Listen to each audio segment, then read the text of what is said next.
Hello, and welcome to another episode of The Fan and the Critic. This episode, we are talking about fantasy movies, and very specifically 80s style fantasy movies, which don't necessarily have to have taken place or filmed in the 1980s. I feel like that's more of a style on its own. But we're going to be delving into a little bit of the larger fantasy genre. And joining with us here today is Peter. So, Peter, thanks for joining. For hardcore fans of the show, all like one or two of you out there, this is not the Peter that was on in a previous episode, nor was it the Peter before that. This is the third Peter that has joined our podcast. So thanks for being Peter number 3, or I guess Peter number 2 or Peter number 1, depending on, I guess, your performance today. Thank you. I mean, the true problem is when the fourth Peter comes and then the apocalypse happens. That's maybe we have to hold that back. But I'm happy to be here until the apocalypse happens, obviously. I didn't even realize you were the third Peter on the show until I was thinking about it earlier today, and I was like, oh, remembering 8 years worth of episodes on this podcast. Okay, so I'll jump, I guess, structure of this episode. We're going to do a little bit of a chat, a little bit about the genre in general, what we like about it, how high it is in terms of like movie genres that we like or don't like. I'm going to do a little bit of like a cast your own movie if it was made today. And then Paulo is going to run us through a D&D style segment at the end where we have picked some fantasy character teams similar to what we've done in other episodes, and he's going to walk us through some challenges. So maybe I'll start off and I'll throw this over to you, Peter. What is your, I don't want to say what is your relationship to the fantasy genre, but where does it rank in terms of like movies that you like watching? Like, is this like number one in super passion area? And like, what are some ones that really stand out for you?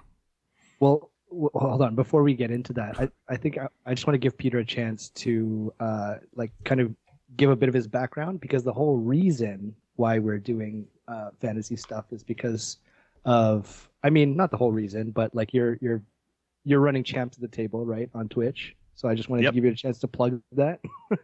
And then just go into your background, like Carson said. Yeah, sure.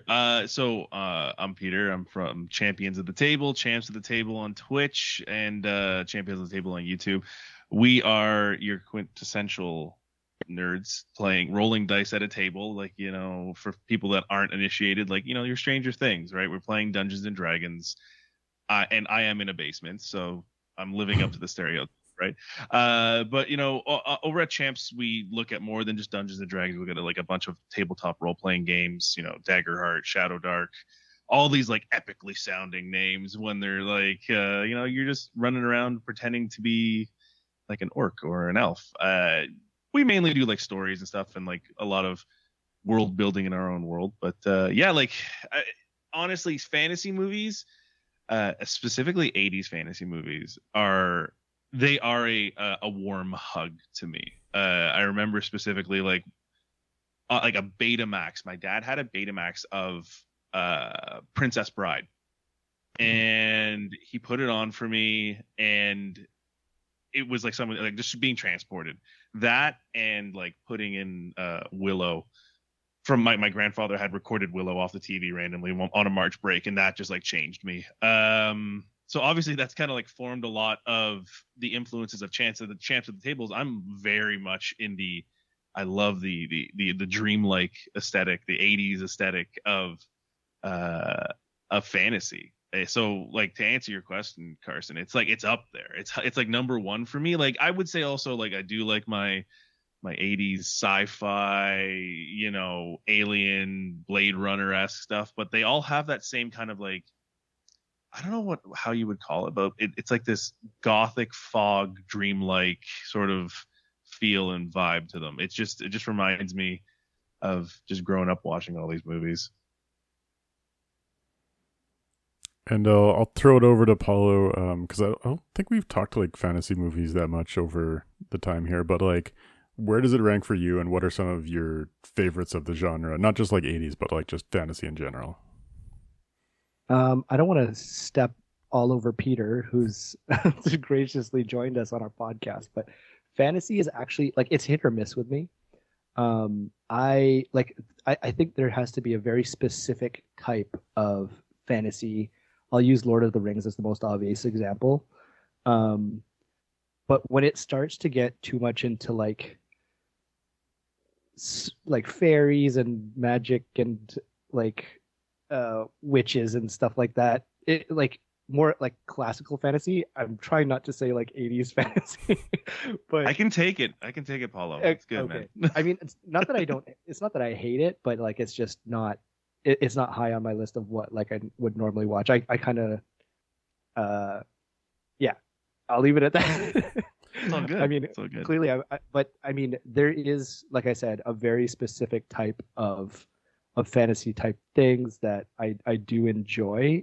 I just don't even know like what that category would be. But yeah, it's a niche for me.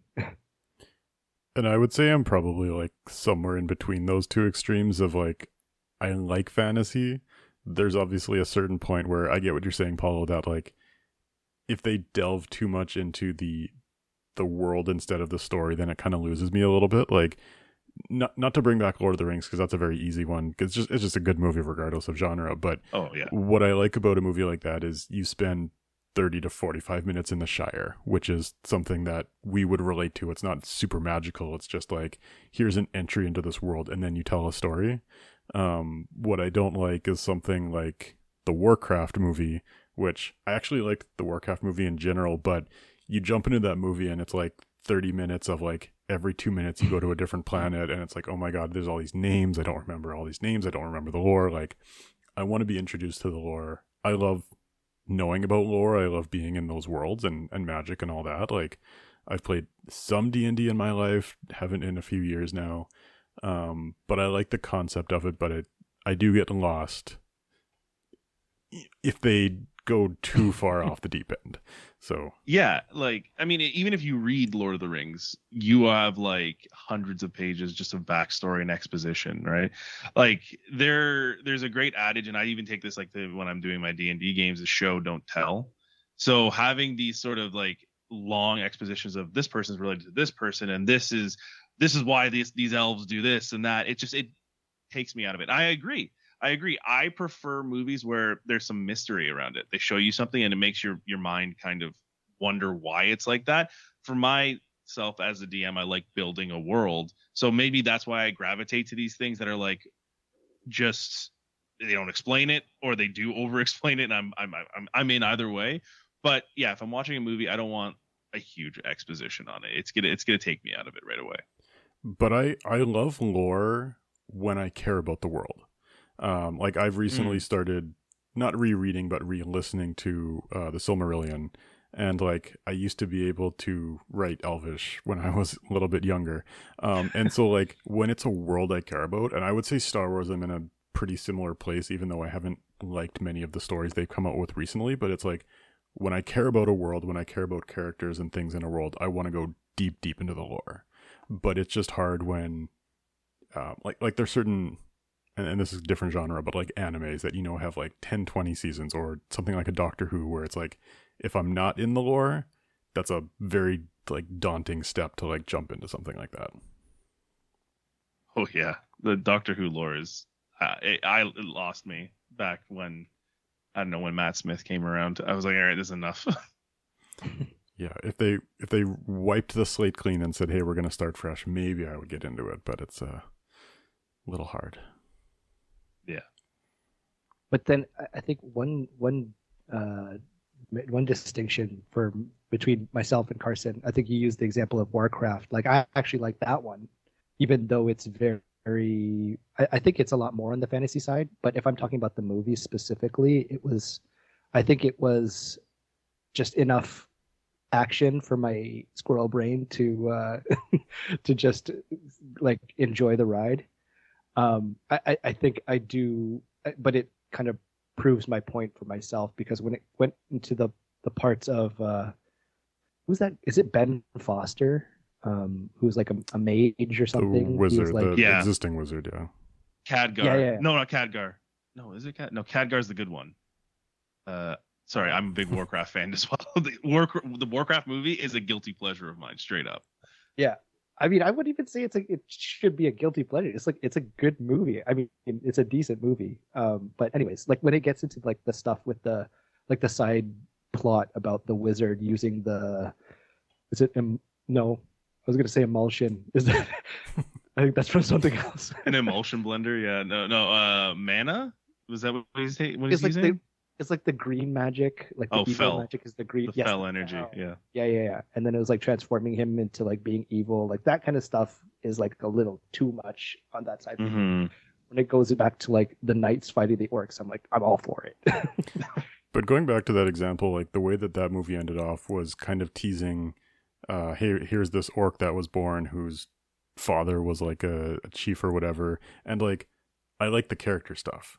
And so like that, as somebody who didn't play any of the games, who didn't know any Warcraft lore, I wanted to know more about the lore. Like I went and actually like went on Wikipedia or wherever else and just like read through some stuff. So character stuff, I think, is what brings me into the world. If you get a good character, I want to learn all about it. But if I don't care about the characters, it's just a bunch of words I don't care about. It's funny you say that, Carson, because as someone like who has played World of Warcraft extensively, that character is like the tent pole character of all Warcraft. He's Orc Jesus. His name's Thrall. And his story is actually fantastic. And that's why I was really excited for if they were going to do it too. They were going to show his rise to making his version of the Horde. But then this is the lore nerd in me who's like, oh, but there's so many good things. All the fights he does, the fighting pits and everything. We're not going to get into it. But it's just like, it's funny that you mentioned that because you don't know about it, but I'm happy that it's kind of shows up a little bit in the story. They definitely presented it in a way of like they are building towards a character. They're building this person up. So even though I didn't know anything about the character, I was like, this is somebody who must be important because they're setting it up. That went right over my head. He's a good orc. That's it. That's all you need to know. Yeah. Oh no. Okay, hold on. I was thinking of something because it was like an orc baby, like a half orc baby, or am I just mixing up my details now? So it's not half orc, but he was regular skinned, and then he gets touched and he becomes like green or something, doesn't he? Yeah. So Thrall dies right. going through the dark portal, and then Gul'dan, who's like arguably like one of my favorite villains, that big dude, the big warlock, he uses the fel to bring him back to life. And that's why after that all the orcs turned more green skin. Okay. I that wasn't sarcastic. This is a Warcraft stream now. Yeah. Hey, that's totally fine. It's on theme. What I'm curious about, because I played the Warcraft games, I think the first and the second one on PC, and maybe up to the third one. But there was like I vaguely remember the story where there was like a knight, it's like a human knight, and then he turned into like some ice demon. Arthas, the Lich King. Yes, the Lich King. Yeah. But was there any connection? There's no connection. No, because Arthas comes a little bit along after. I mean, this has been a bit, but once the Horde, like Thrall's Horde's there, Arthas gets tainted by like this like evil sword kind of thing, and it takes him over, and he turns into the Lich King, which everyone was hoping Henry Cavill at one point would play Arthas, because it would have been a great one. Honestly, good casting. I mean, what fantasy character would Henry Cavill not play at this point? True. He could really anything. Really, he can anything. This is his legend now, or his brand. Do you think he hates it? I think he loves it. Fair. I was reading about the Witcher series, where I think there was there was some detail where he was like annoying the director or something because he was so into the source material. He's like, oh, the character wouldn't do this. Like, we should put this in, and like, because he's such a huge fan of the actual source material. Mm-hmm. And then I think they fired him. Yeah, the writers were really annoyed with him, and apparently he annoyed the writers over at Amazon with the new Warhammer 40K show he's going to be doing. And there was some turmoil there where he almost walked off because of that. To be a bit controversial, and I do like Henry Cavill generally, but I am supportive of people not caring about lore, because to a certain degree, if you're going to remake a story, you shouldn't just try to remake it. You have to tell your own story. And especially when you cross over into a different medium, like you can't do all the same things. And if you change one thing of a story, you got to compensate by doing other things. So I'm fully supportive of like, if you're going to have your own vision and tell your own version of a story, like, yes, you have to respect the fans, you have to respect the lore, but like, make changes where you feel are necessary if that's tells the story you want to tell. I'd rather someone tell their own story and change the lore than tell a story that's boring that just happens to be faithful. And you're right there too. Like another point of that would be you're too much in your head, being like, no, like Geralt wouldn't act like this in the books, so I have to act like so. You can't maybe bring a true performance that you normally would because you're kind of in your head about how that character should be already.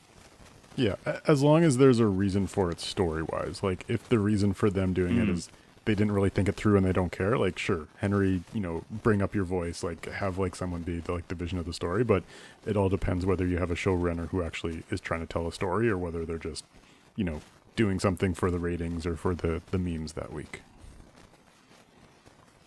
For sure. So I kind of wanted to shift towards 80s because I think that's where we're trying to focus on with this episode, but we've touched on some other genres of fantasy like Warcraft, Lord of the Rings, Witcher, which is kind of like a more, I know, modern movies that were based on older source materials, but there's certainly something about 80s fantasy movies that was different in spirit or whatever. So how would you define the specific subgenre of 80s fantasy, regardless of whether it was actually made in the 80s or not, but like what makes that different than kind of stuff that has been made more recently? I mean, you could break it down like into a few things, right? Like practical effects is almost like another staple in 80s styled or 80s fantasy movies, right? Like you gotta have you gotta have puppets, you gotta have practical effects that are appliqued, or like a giant man in a monster suit, hand-built sets. We're not using a lot of those. We're using like real locations, real sets, and a lot of I want to say depth to the background instead of like a CG background, right? Obviously you got to look at the music too. Music's got to be like a little synth inspired, a little orchestra inspired, right? I'm a sucker for that stuff. I love a good synth soundtrack. So when movies like for instance, Your Highness, which is not really a great movie, but it's a fun one. They take so many. It's like I said to you guys when we were talking about this, it was like a love letter to 80s movies because there's synth, there's puppetry, there's like a grand adventure. The story kind of provides this, the typical hero's journey. There's nothing like complicated about it. It's bad guy comes, takes person, good guy goes through challenges and wins at the end of the day. It seems like the story is simple, right? And like it usually surrounds around like myth and whatnot, myth and fantasy, even in the world that they're like they've established. So I think that's where a lot of the 80s movies and 80s inspired fantasy movies like lie. And like I do also think that they were a big part of being like into experimental film, right? Like they were trying new things, and sometimes it looked terrible. Like you can probably look at a bunch of them, like Beastmaster, for instance. It's a terrible movie, but they're trying their best to get all these animals on set with each other without them killing each other. But then you look at something like Dark Crystal, and the puppetry is amazing there, and you can tell Jim Henson nearly went broke making that, by the way, and it totally flopped because he's like, no, this is a movie for adults.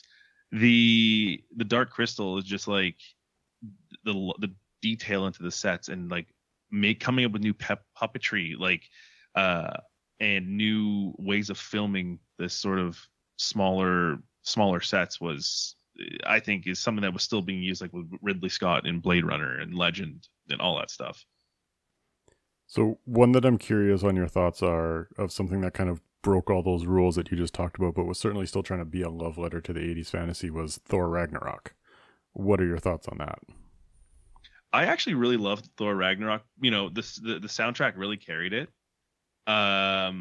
It's a little more jokey because I think that's where the new age stuff comes in, right? The Taika comes in and like makes it a little more less serious, because we can look back at the 80s and be like, you know, we can tell a story like that, but we got to poke a little fun at it, right? I personally think Taika's great at doing stuff that is 80s inspired. 80, like, you know, I think even Hunt for the Wilder People, which isn't a fantasy movie, but like it has a very strong I guess formula for an 80s kind of movie where it's cut and dry.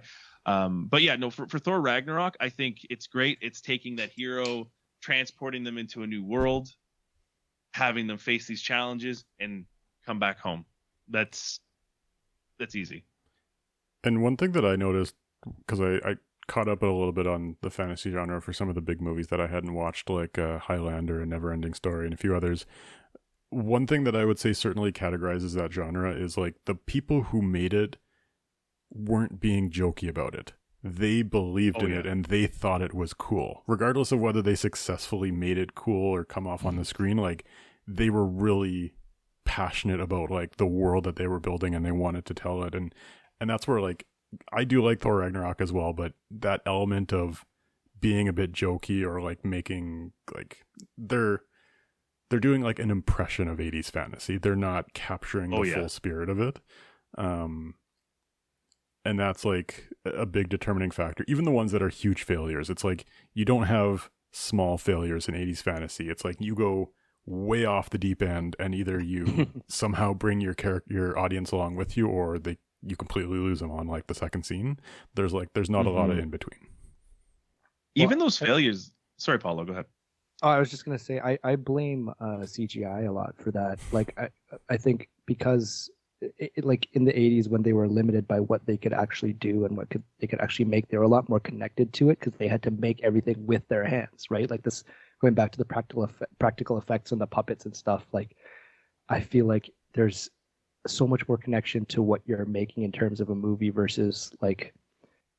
I always use Avatar as this example, as like the other side of this example, which it's like, for me, it's something that I should like it's everything that it's a lot of things that I do like in terms of sci-fi, but there's so much, like there's so little that's real that I'm looking at that I just kind of don't care. And I don't feel like any of it matters because it's all computer generated. So, I mean, obviously using the thing is not a fair comparison for something like Avatar, but like, it's still an alien, but you can see that it's in the room with them. Right. And I think that's a lot of, I mean, they didn't really have a choice in the 80s. But I think that really helped it along in terms of, like, just making things more, or like having a lot more heart in what they were doing. Yeah, like there's a labor of love that goes into it, and you're right. Like you're not reacting to a foam ball attached to a stick. You're reacting to a creature that has like pulleys and stuff that you can move around, but it's in the scene. You can see it, right? You know, like Stan Winston and a lot of the creature shops in the 80s were like, I can only imagine they were so busy with all these movies, because almost every fantasy movie that I've watched from that era has at least a creature in it. And maybe that's like the whole like fascination with that side of like areas, because they had all these like physical creatures, and you know, it wasn't really a marketability thing. It was just because it needed to be there to tell the story. But like Carson, what you said, like, it's a good, I would love to see a movie that has the same aesthetic as like an 80s fantasy movie, but not jokey. I want them to take it like, yeah, you're right, like take it seriously, because I want people to buy into it, the filmmakers to buy into it. That's where the love for Your Highness ends. Yeah. So that's a great segue into the other thing I kind of posed to you guys of, if you were to put together a team, and we won't go much into like an actual pitch of a movie, but if there were people who are working today that you say, put these people and tell them to make an 80s fantasy movie and they could capture the spirit of it, regardless of whether it turns out to be a good entry or a bad entry, what people would you collect, and maybe some insights into why? So, Peter, did you have a chance to collect a few thoughts on that? Yeah, like I collected. Well, first of all, I do think like Sam Rockwell would be great in any of these movies. I don't want to put him as a lead. I want to put him as a secondary, kind of quirky-esque character. There's like a formula that a lot of these movies follow, where they have like the typical archetypal hero, but and I'm forgetting his name, and I just looked it up before we had this call. The guy who was in Twister 2, he was in Glenn Powell. Yeah, Glenn Powell. I think Glenn Powell would be good as just like your stand-in. I want to see Dave Bautista, honestly, as a rough, maybe like dwarf character. I haven't thought too much else about like casting outside of that. I mean, Michelle Rodriguez in the D&D movie, I think was great. Maybe because she was playing just an angry barbarian, just like how she usually plays herself. But I think I'd bring her back. Let's bring her back. And then you got to get your comic relief, right? With Sam Rockwell could be that sort of comic relief, but I'm going to double back. Sam Rockwell could be the comic relief, but I want to see a young up and coming knave, and I want that to be Timothée Chalamet. We've seen him do his Carson has officially checked out. I'm off board. Carson's checked out. Oh, so you're not. So okay, we're not pitching this. I got it now. But the director I want. My God, I'm forgetting his name now, and I feel terrible. The director of the Warcraft movie, David Bowie's son, Duncan Jones. But Duncan Jones has worked with Sam Rockwell before, and I think they could kind of really make some nice stuff there. I think he could really put a good best foot forward there. But that's my TBD cast right now.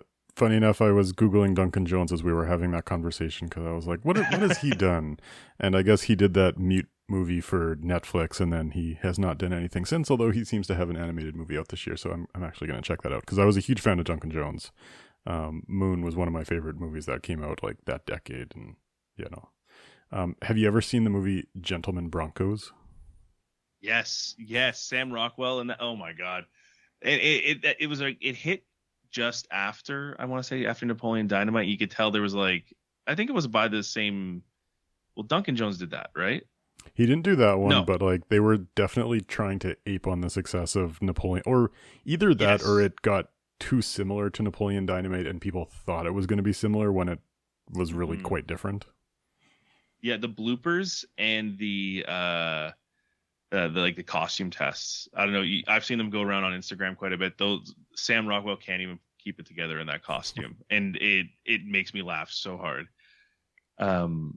Even Jermaine Clement also, would be a good entry into a fantasy movie. He could be the comedic relief, but he would take it seriously too. I'm a big fan of those picks. Paula, did you want to go next, or did you want me to go? You go next. Okay, so I'm gonna start off with my director. I'll say directors because it's a trio. They are called Roadkill Superstars. They are a trio of Canadian directors that made the movie Turbo Kid, which I have tried to encourage as many people as possible to watch. And then they also made a movie a couple of years later called Summer of '84, which I think people thought was trying to be similar to Stranger Things, but it was definitely its own thing. Those two movies alone, I feel like, even though they're not in the fantasy genre, they captured that enthusiasm and imagination that's required for that genre. That's also combined with like way over the top violence, which so this would be like a hard R, but also kind of a Stranger Things with a child protagonist cast. So really, it's kind of like Turbo Kid, but in an 80s fantasy genre instead of like sci-fi. In terms of people in the cast, I would want Keith David, who has one of the greatest voices. I don't know if I forget I was trying to look this up as I go, but he's on an animated show on Netflix recently where he's doing like the voice of a titan or a god, and he just has that sort of epicness where whatever character you put him in, like you could have him as a wizard, you could have him as a god character, and he just lends that credibility of like, this is something epic. And then the other casting that I had was, and I think this one is a little too goofy because I wanted something that was a little taking it seriously. I'm really forgetting the name now. I should have written this down. The guy from Brooklyn Nine-Nine, the big muscular guy. Also Terry Crews. Terry Crews. I think for any fantasy movie, you need somebody with big muscles. That's just kind of, I think, part of the genre. He's a little too goofy, though. So I was trying to find somebody that could have that fun. And, like, I think Cena is also a little too goofy. So I was trying to find somebody who's a little in between. And Dave Bautista he could do well, but he's also, like, I think he wants to be a bit more dramatic, a bit more serious. So I wanted a little bit more goofy than that. So I couldn't find, like, the right muscular dude to put in, but I think Terry Crews is like the closest. And then in terms of protagonist, I couldn't think of a single individual, but what I was thinking was the voice actors who did the most recent Teenage Mutant Ninja Turtles. I don't know, the Mutant Mayhem that had a whole cast of good voice actors. They captured like being kids really well, and that type of enthusiasm of like being in a world, like, but what it's like to still be a kid. Because what I don't like is like a 31-year-old that's playing a 16-year-old. Like, if I'm going to have a character that's a younger character, especially in this genre, you need someone who makes it feel like there's imagination, like there's wonder. And I couldn't find any of those four that seemed like they were particularly better, more experienced than the others, but I picked one of those four because I thought that they really brought that well to that movie. So that's my picks. You could have used Jonathan Majors in that Terry Crews role, because he's Kang, who's not little controversial pick. Little controversial pick right now, but you know. Yeah. It's funny because at one point when like the first thing I saw Jonathan Majors in was a movie called The Last Black Man in San Francisco, which was like my favorite movie for a couple of years. And he was like absolutely wonderful as just like a good dramatic actor. And this was like before he got cast as Kang. And he's this character who like is very artsy and like wants to be like into theater, and he walks around with a notebook, like writing his ideas down. And it's like, that's my initial impression of Jonathan Majors. And so to see him be like Kang and then the Creed villain and then everything in the news about who he is, I'm like, it's just such a left turn from how I was introduced to him. I did like him in Lovecraft Country as well. If you watch that, it was a series of short stories, and he was really good in that too. You know, I mean, Mahershala Ali could be another good cast there as well. Ooh, that's a good one. Yeah. Sorry, this is like going on a tangents, but I remember seeing Mahershala Ali at a screening for, I think, The Green Book, and one of my like lasting memories of him at that, like for that Q&A, was he was making fun of Marvel because he was saying like, oh, I could have got bigger paychecks to go make movies that have more explosions, but I decided to do this Green Book movie instead because I was more interested in doing stuff like that. And then like a week later, he got cast as Blade. And I was like, And they haven't made a goddamn movie since. Yeah. Sinners bought the wardrobe for Blade. Did you know that? No, I didn't know that. Blade was going to be like a period piece at some point. And they had all this stuff ready, and I guess, you know, whatever happened with Blade happened. But Ryan Coogler saw the opportunity, and they just bought up all the wardrobe for that and used it in Sinners. So we saw what at least at one point Blade would have been like. But even outside of Blade, I recently watched the new Jurassic World movie that also stars Mahershala Ali, and he's not doing stuff because he's passionate about it. I think he's getting a good paycheck, and hey, good for him. He's a good actor. But. All right, Paula, what did you come up with? Okay, so my director I picked Guillermo del Toro. I've sung his praises like many times on the podcast.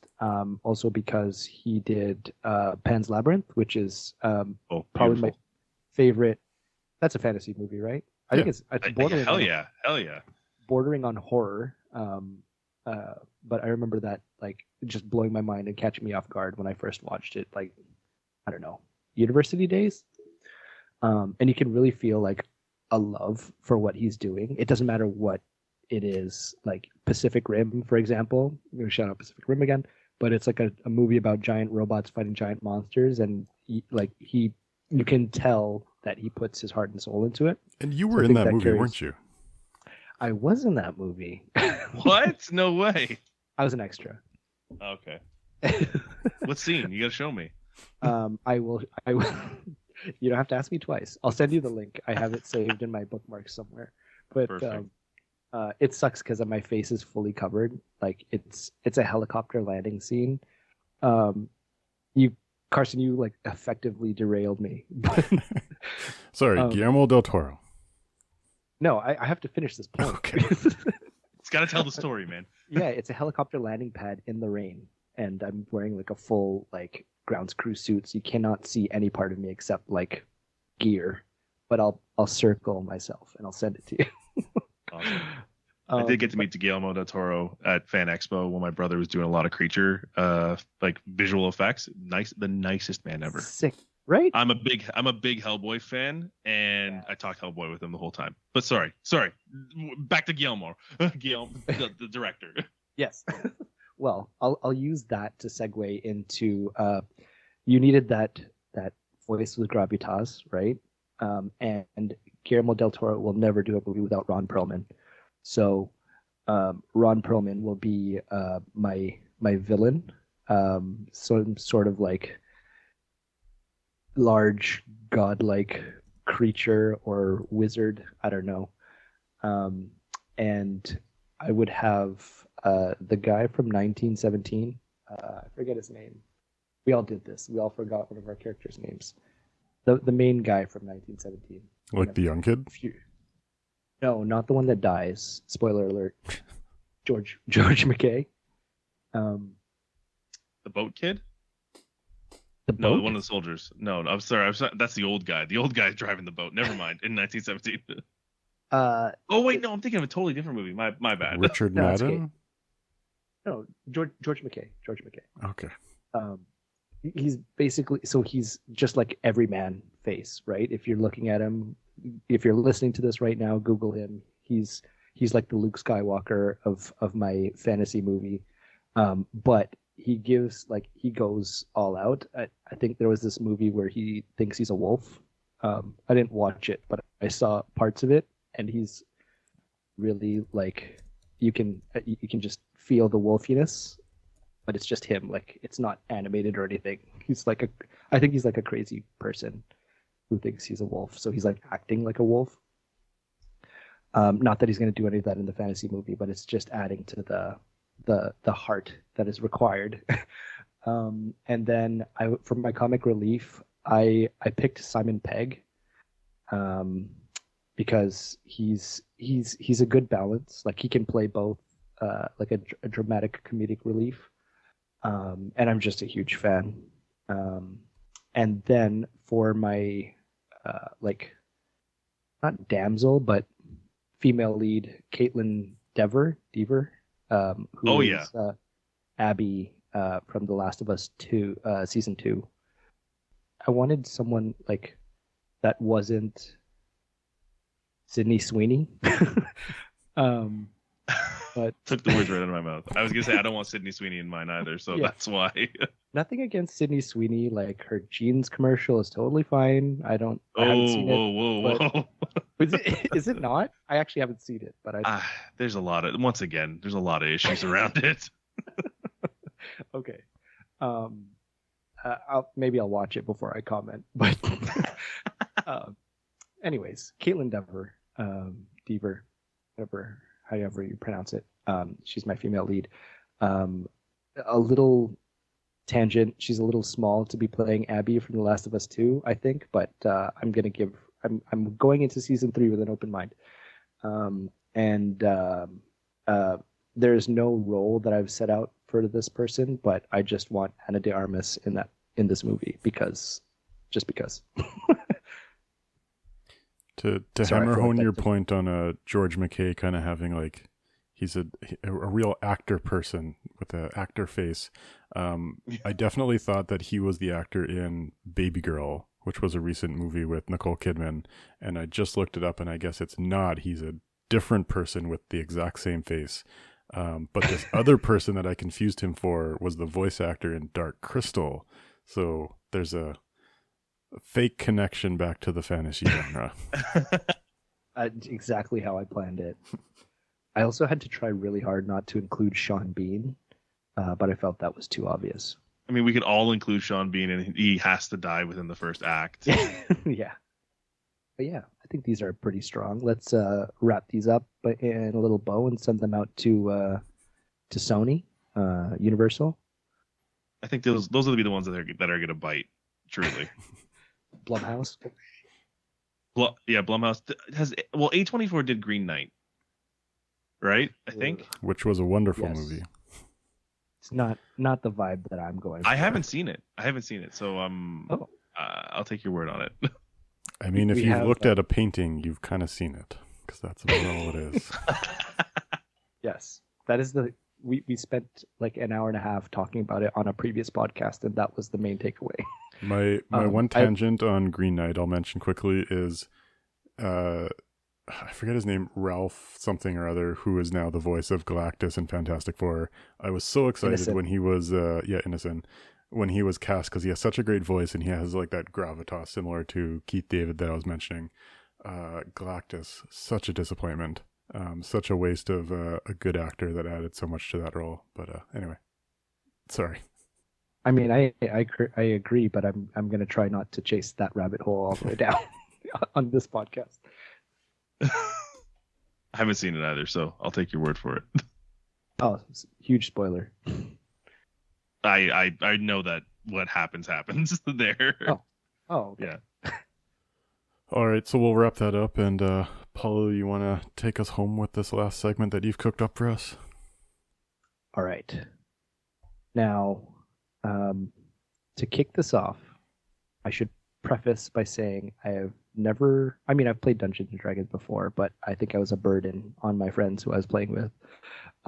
So I've never been a dungeon master, but we're going to do something a little experimental on the podcast today. I've had Carson and Peter, due to his connection to Dungeons and Dragons and his expertise, I've had them pick teams of 4 made out of fantasy movie characters, and I've given them a scenario, which I will talk about in a minute. And they are going to guide their teams, kind of like Warcraft, Starcraft type, but also kind of like Dungeons and Dragons, pseudo Dungeons and Dragons, where they will put themselves in their characters' shoes, to basically go through this quest and save the land of Upper Middle Earth. That was supposed to be a placeholder. I never thought of a better name for it. But to start, I would like you guys to first introduce your team members, give a little background. I mean, obviously Legolas doesn't need that much introduction, but introduce your team members, but also tell me why they are working together. A little bit of a curveball at you right off the bat. So do I have any volunteers to go first? Sure, I'll go first. Okay, so full disclosure, I've only watched the movies of 3 of these 4, and one of those I kind of did some research and I liked the character, so you guys might know this character better than I do. I guess I'll start off with that one first, but my first character is Yorick Bjornsson from The Golden Compass and some of those Narnia movies. So I've seen Narnia movies, and I think I've seen Golden Compass a long time ago, but it's been a while. But I wanted a tank, and I guess to start off with, I kind of structured mine around the ideal party of like trying to have diversity of roles and just trying to think like the different things you would want. And then I also wanted them to work together. I didn't want to have anyone who was super bad or super good because I didn't want ethics to be a hang up. And I wanted them to be a little bit self-interested, that they would be interested in kind of pursuing the goals of this without, anyway, like getting too caught up in the morals. But I didn't want them so evil that they would not work together with the other people. So I picked people that I felt like could be part of a team, that are a little morally gray at times, but not so much like villains. So with Yorick, and I hope I'm pronouncing that right, he's a big polar bear. But he also has kind of the intelligence of a human. He has opposable thumbs. He, obviously speaks language and has like high level of intelligence. So he is all that plus a massive polar bear. And so if we get into a situation where I need a tank, I feel like he can do that. But he also, he's not just like a dumb brute. Like he can contribute in other ways as well. My second one, and I guess we were only allowed one magical character, so kind of my spellcaster, my wizard, I picked Severus Snape. Again, somebody who is good, but also a little self-interested. I specifically targeted someone from the Wizarding World of Harry Potter because I think their use of magic is kind of the easiest to understand in terms of combat. Like some other stuff, it's more high level. It's hard to kind of make it practical of how that would fit into a scenario, whereas Wizarding World of Harry Potter, it's like you have specific spells. I just finished playing Hogwarts, whatever that video game is called, and so it's like there's attack spells, there's defense spells. It's like it's very kind of easy to understand, and I feel like Severus Snape, again, I think he can work within the team. He's also pretty powerful. Third one was my kind of like ranged weapons person, and I really, really tried to find a different character because I didn't want to use this one, but I ended up picking Legolas. I almost considered what's her name, Meridas from the Pixar movie Brave, or not Pixar, I think it's Dream World or whatever. But I went with Legolas. I mean, he's a great ranged character. He's a little too good. I wanted somebody who was a little more gray, but I just felt like he was a good option in terms of you need someone to attack from a distance. And then my final one was Puss in Boots. So you want somebody who's like a thief, somebody who can like sneak into areas. He also can hold his own in terms of combat. So I felt like he could serve the ability, like the kind of the thief well. If we get into a combat scenario one-on-one, he can kind of hold his own.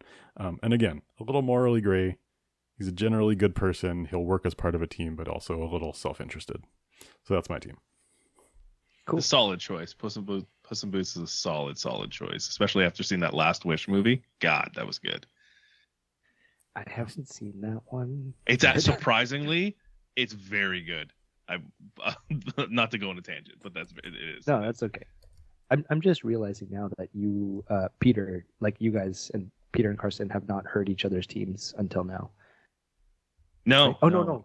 We did. No, well, we did post it, but I mean the explanations on it are great as well. Okay. And like very much like Carson, I look at it from like the archetypal video game. Like I need a tank, I need a barbarian, I need this and this, and like so for my tank, I went with Fezzik from Princess Bride, aka Andre the Giant, just because the nostalgia there, but. It's the lovable attitude. It's the also, but the like the brute strength, and also the willingness to go along with like a ploy.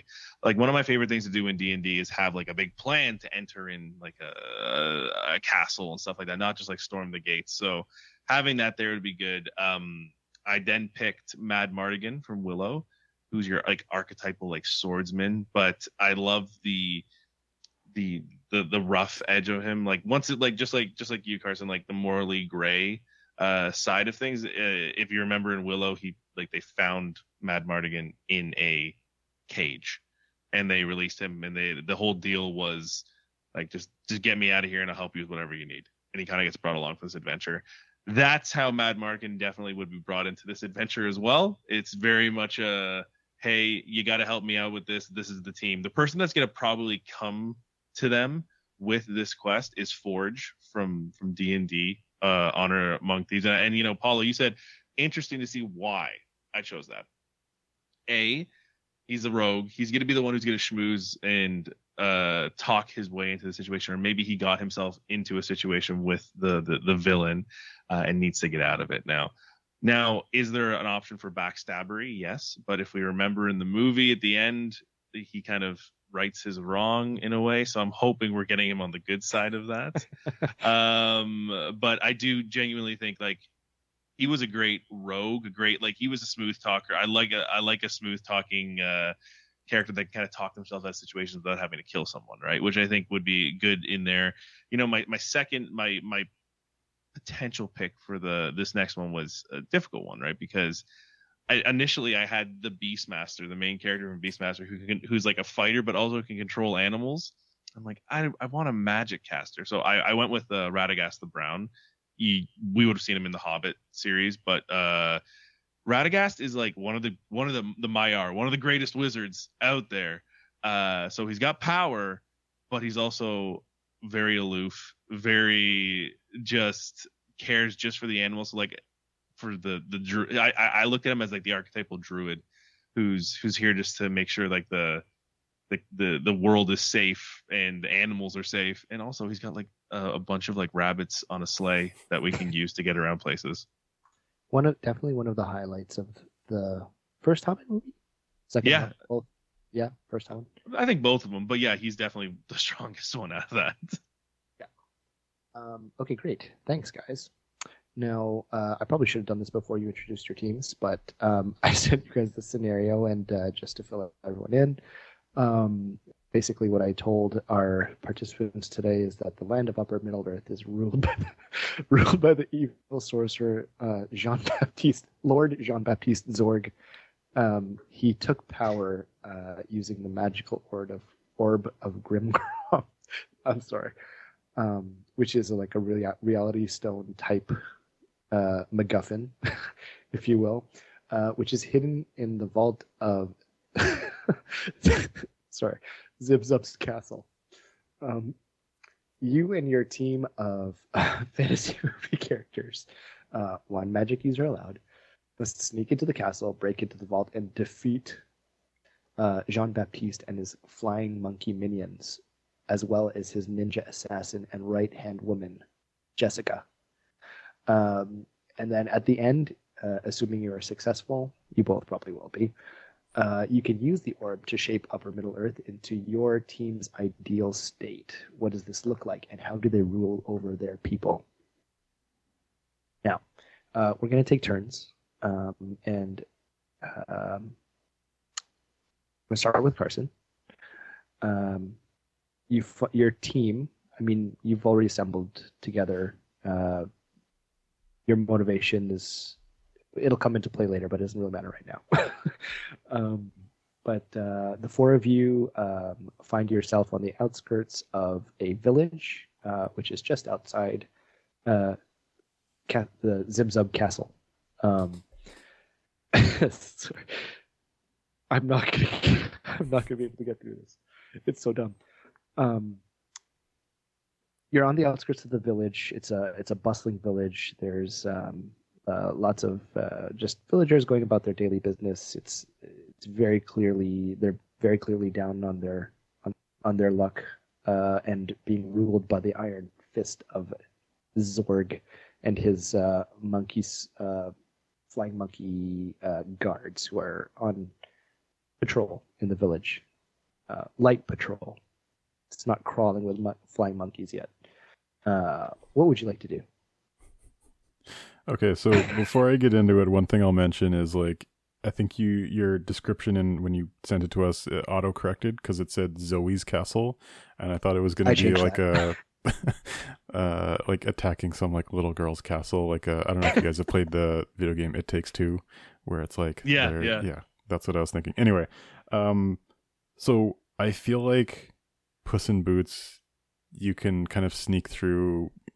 Even like Severus and Legolas, they can probably blend in and kind of get through. It's going to be really hard to blend a polar bear walking through the village, so I'm going to have to figure out a situation for that. I'm thinking I definitely have to steal a cart of some sort, like a horse and cart, to get him sitting in the back, because I don't know what world this is, if talking polar bears are common or not, but I'm just going to assume it's not. It's a magical. Yeah. And I'm going to say generally Legolas being the more charismatic one of the group. I don't really have like a bard or someone who's like super high in charisma. But I feel he's going to go around like schmoozing people, trying to get information on like, okay, where can we, just trying to understand somebody who knows about the castle. You're trying to like meet a guard who's off duty at a bar or something like that. And as we saw, I think in a deleted scene of Lord of the Rings, Legolas basically can't get drunk. So he can go into a bar, he can like drink all these people under the table, get them a little bit tipsy, get some information around, you know, when do you get off work, or like when is the switch of the guards type thing. So he's Okay, getting information. Okay. I'll pause you there. You got to pick one. Wait, what do you mean? What are you starting with? So you're starting at the bar, at the tavern. I'll go in the bar, but Legolas is going in. Well, actually, no. Legolas and Severus. Those two going in. Legolas is going in with the idea of drinking guards under the table, getting information. Severus is like seeing if there's any unsavory characters he can talk to. Okay. Severus notices a couple shady-looking hooded figures in the corner of the bar, talking amongst themselves. Legolas also sees a group of flying monkey guards sitting at the bar drinking monkey beer. What do you want to do next? I feel like I'm gonna lead with Legolas. Like Severus, I don't like. It's kind of hard to be unsavory and go up and be like, "Hey guys," like Severus is not charismatic. He's not gonna be like, "So is there any like bad shit going on?" Like that's not the way to approach it. I think he's gonna like listening to see if he can catch on to a word that they're saying. That's something might be like, "Oh, you know, so and so," but that's not like the primary. I think Legolas is going for the monkeys. He's trying to engage them in friendly conversation as somebody who is, I think, good with animals and nature in general. Okay, cool. So he's approached the monkey guards, the flying monkeys, who are drinking their monkey beer, and they're surprisingly welcoming. I think they're a little bit drunk at this point. So they're saying, "Hey," like they speak English. I'm not going to try and pretend to be monkey. Hey, come and have a drink with us, man. You look, are you from around here? You're not quite clear if they're fishing for information from him yet, or if they're actually being friendly. Yeah, I mean, he's gonna pass himself off as like somebody who's coming through town. You know, we're on our way, you know, across the kingdom to somewhere else, but this wonderful town. What's, you know, can you tell me more about this town? I want to just learn a little bit more about the people and like everything like that, while I'm passing through and then going on my way. Yeah, you know, I mean, it's great for us. Like, Zorg is really molded this world to himself and the monkey guards and kind of no one else. So we really like it. We don't care about everyone else. But man, that castle is a bitch to get to. What's so wrong with it? Like, why is it? And at this point, okay, let's just say we'll fast forward a little bit. The monkey guards are just completely tanked, and they're this particularly loose-lipped one is like, yeah, you know, when Zorg took over, he made sure that no one could enter the castle except for us, because obviously we can fly, right? But you know, there's still the dungeons that we blocked off, and you know, I mean, we can find our way around in there with our trusty Marauders map, but we've never really had to use it. So I've said too much, and his friends start pulling him away. I won't even inquire about the Marauders map. All I need is a location. So do I get a chance to like ask them the location before they pull him away? Yes, you can ask him. Okay. Well, I'll just, you know, Legolas would say something like, I want to make sure I want to avoid that area. Like, I don't want to cause any trouble while I'm in town. So like, where would where should I avoid? Sure, mysterious elf man who I've never seen before. Do not go to the north side, no, the northwest side of the castle. It's very dangerous because we have the dungeons, but we also made sure that no one could get in through there. If you know what I mean, wink, wink. All right, well, I'll make sure that I avoid that area. Okay, sorry, I just had to get that one, get that moving a little bit because like I said, I didn't know how this was going to go, and I don't want it to take too long. I'm gonna pause there. We're gonna go to Peter. Thank you for waiting so patiently, Peter. Oh, good. This is what D&D is about, waiting to take your turn. I'm curious to hear how I'm doing as a dungeon master after this. You're setting the scene. You're moving it along. You're doing good. Good. Your approval in particular means the most to me, right? So Peter, your team has found themselves in a marsh on the outskirts of Zib Zib Castle. It's like you guys have decided to go the long way. You didn't want to go through the village, even though ironically your team would probably fit in the most there. I picked that on purpose. So yeah, you're in a very foggy marsh. You see some faint lights in the distance, but otherwise there's no sounds. There's like some still water to your left, and then those lights to your right. What would you guys like to do? Damn. I mean, I'm assuming we don't have the rabbits that are pulling us around in the sleigh, right? They're not with you presently. Okay.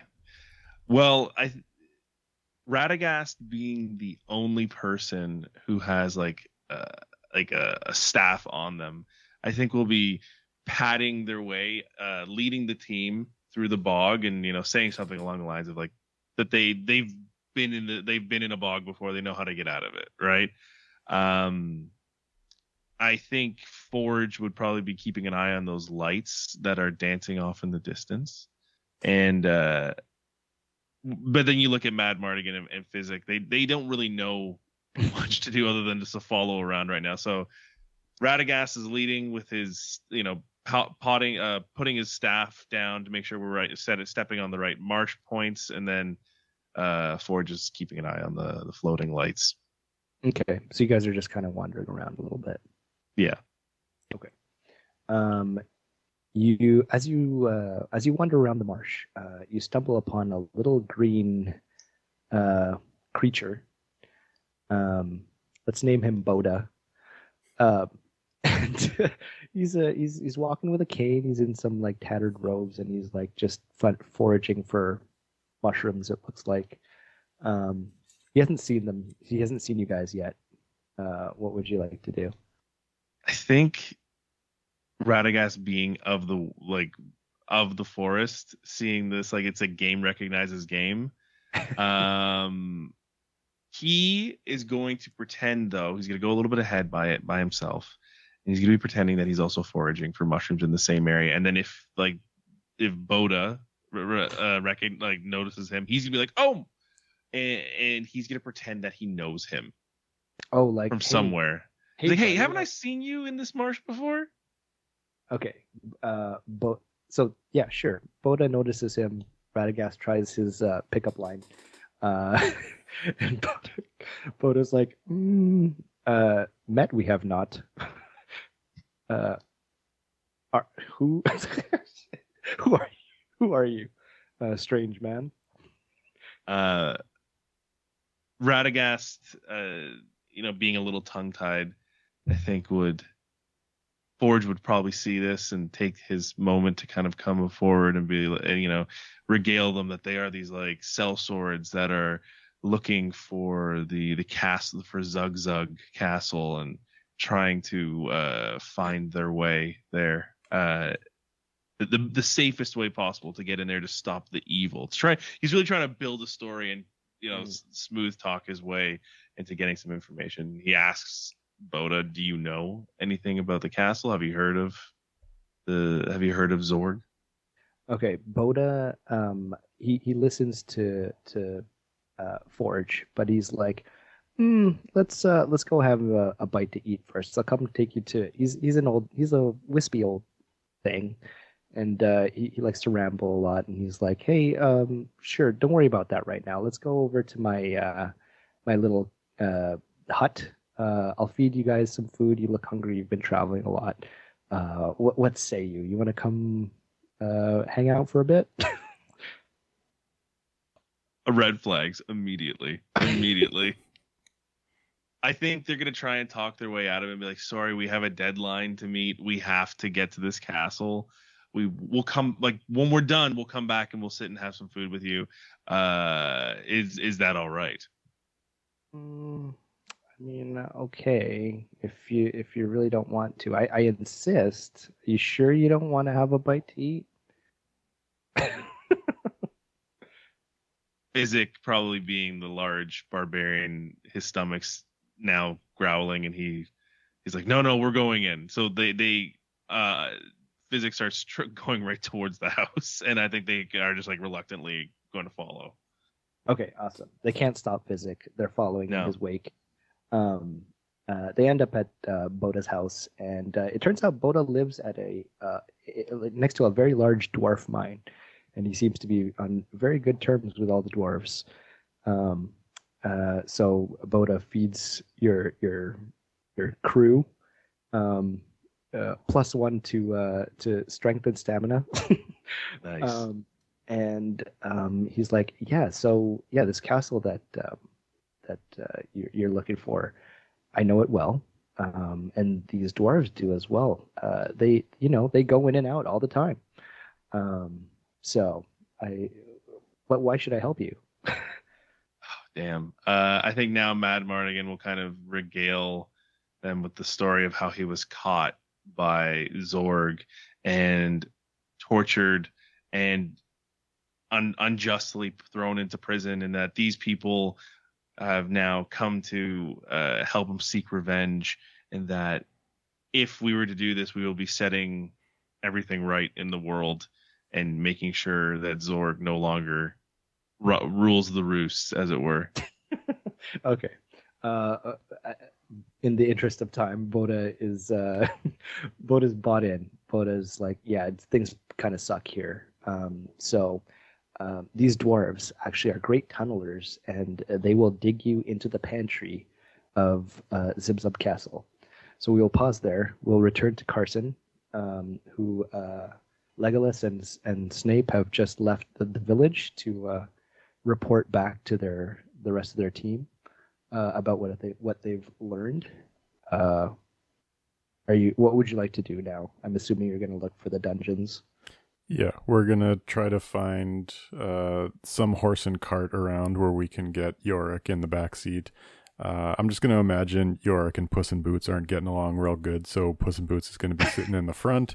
We'll say him and Legolas are up there, and Snape doesn't mind kind of sitting on the back of the trailer with Yorick kind of hidden under a tarp.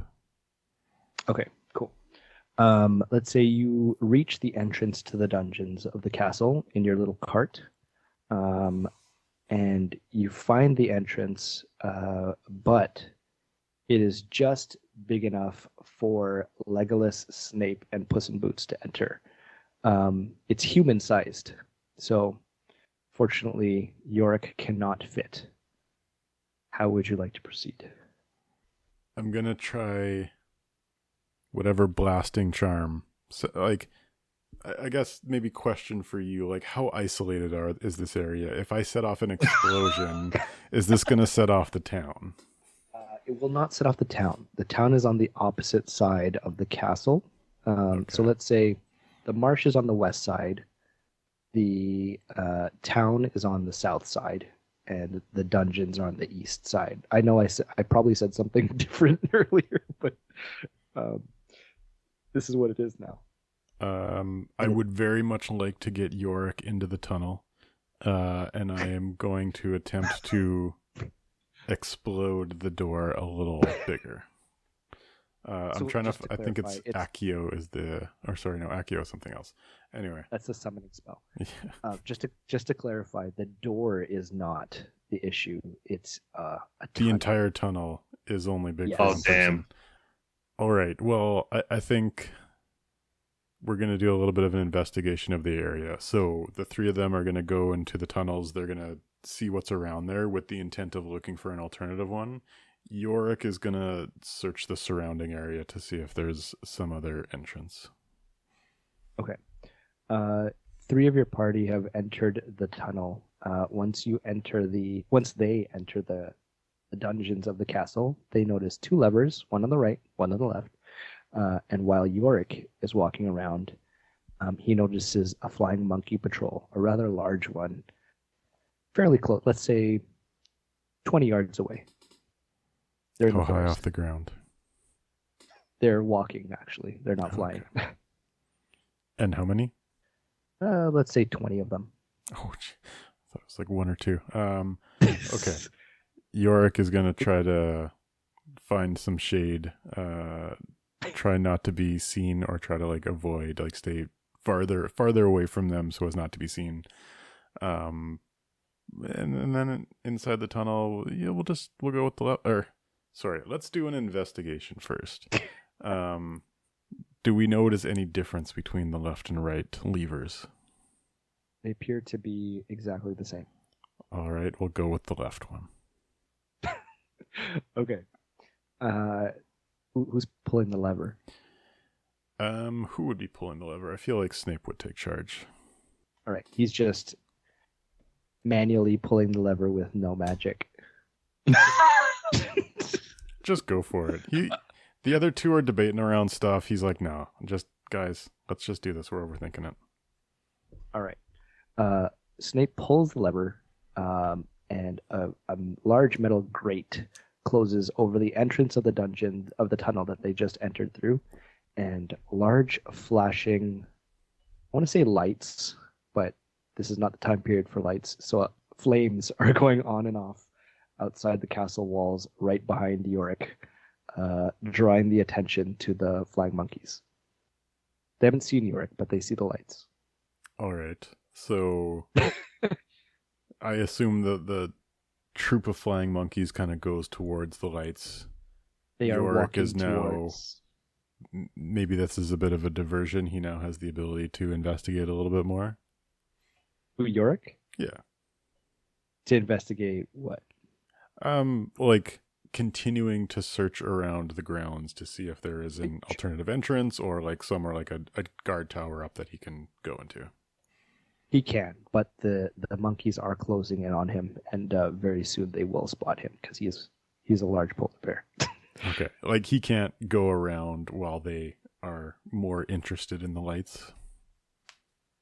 Sorry, to clarify, they're all around that side of the castle, so it is drawing them to that area where Yorick is investigating. Got it. Okay. Well, there's not a lot to do there. Yorick is going to pretend to be a dumb polar bear. He's not going to speak English. He's just going to kind of assess the situation and see how they react to a bear before revealing too much about who he is. Okay. The monkeys have happened upon Yorick. They've asked him for his license and registration. What is the rest of your team doing? So they're just trapped inside. Like, can they still go further into the tunnels? They can go further in. They can't go back out the way they came, and there's still the lever on the right side. Can Puss in Boots fit through the gates? Okay. I think we're not liking the levers, so they're just gonna proceed forward. Okay. So you're just leaving Yorick to his own devices. He's a big polar bear. He can handle himself. Okay. Gonna have to write a few things on the fly. Welcome to D&D. Plans never go that way. This is cool. I like this. Let's pause there. So three of your team has continued into the dungeons of the castle. Yorick is being questioned by the flying monkeys.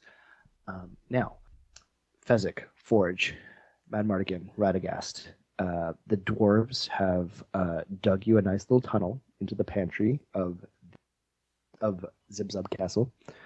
And as they close the tunnel behind them, they let Forge know, hey, be careful. I heard that there's another crew or team of strange people looking for this same orb. So, keep an eye out. There's other people about. And then they take off, and you're now in the pantry. So what would you like to do? Okay, so in the pantry, I think this is a perfect spot for Radagast to use some animal magic to see if there's a mouse around there, so he can speak to the mouse and say, "Hey, what does the hallway look like a little bit further up, and what's the quickest way to the orb?" It's a really good one that I should have thought of. Yeah, so the mouse is like, look, I actually don't know where the orb is. It is in the vault. I've never found it, and I've lived in this castle for what's the lifespan of a mouse? Jesus, 5 years. I've lived in this castle a long time. I know it is on the 3rd floor, just under the throne room. Sorry, not just under the throne. Throne room is on the 4th floor. It's on the 3rd floor, somewhere under there. Okay, so I think what we're gonna look for as a group is we're looking for like almost like a servants' quarters entrance. Like how if you're looking like back in the day, like Downton Abbey, they had like the servants' entrance. They can kind of walk so where no one can see them. Is there something like that here? There is, but it is very busy right now. There appears to be some sort of dinner party happening. So the servants are hard at work in the kitchen. So you're in the pantry. There's one door leading to the kitchen. On the other side of the kitchen is the service stairwell. Now I kind of want to do something whack and just like, are there like chefs and waiters uniforms just hanging around? There are no, actually there are not. There's just a lot of people wearing them. Oh well, then we're gonna have to just kind of, hey, come over here. Like this is exactly what's gonna do. Forge is gonna be like, there's a mouse, and then you're gonna freak them out and call like try and get some people over so they can try and knock them out and take their uniforms. Okay, let's double click on that a little bit. Are you targeting is Forge targeting everyone in the kitchen? There are 5 chefs and 3 servants, waiters, waitresses. I would like. Can I pick who we're targeting? Who we're trying to get? Like the servants are coming in and out, but Okay. There's two of the chefs are closest to the door. Okay. We are doing their own on the other side of the kitchen. I'm gonna wait until there's like the opportune moment where there's 2 chefs and 2 wait staff, and then that's when Forge is going to be like, "My God, there's a rat in here," and then once they come, knock them out. Okay, so the 2 chefs come into the pantry. One is like, we gotta tell the monkeys right away. We're gonna get in so much trouble. And the other one's like, stop. Like they're arguing amongst themselves right now as to whether or not they should tell on you. What do you do?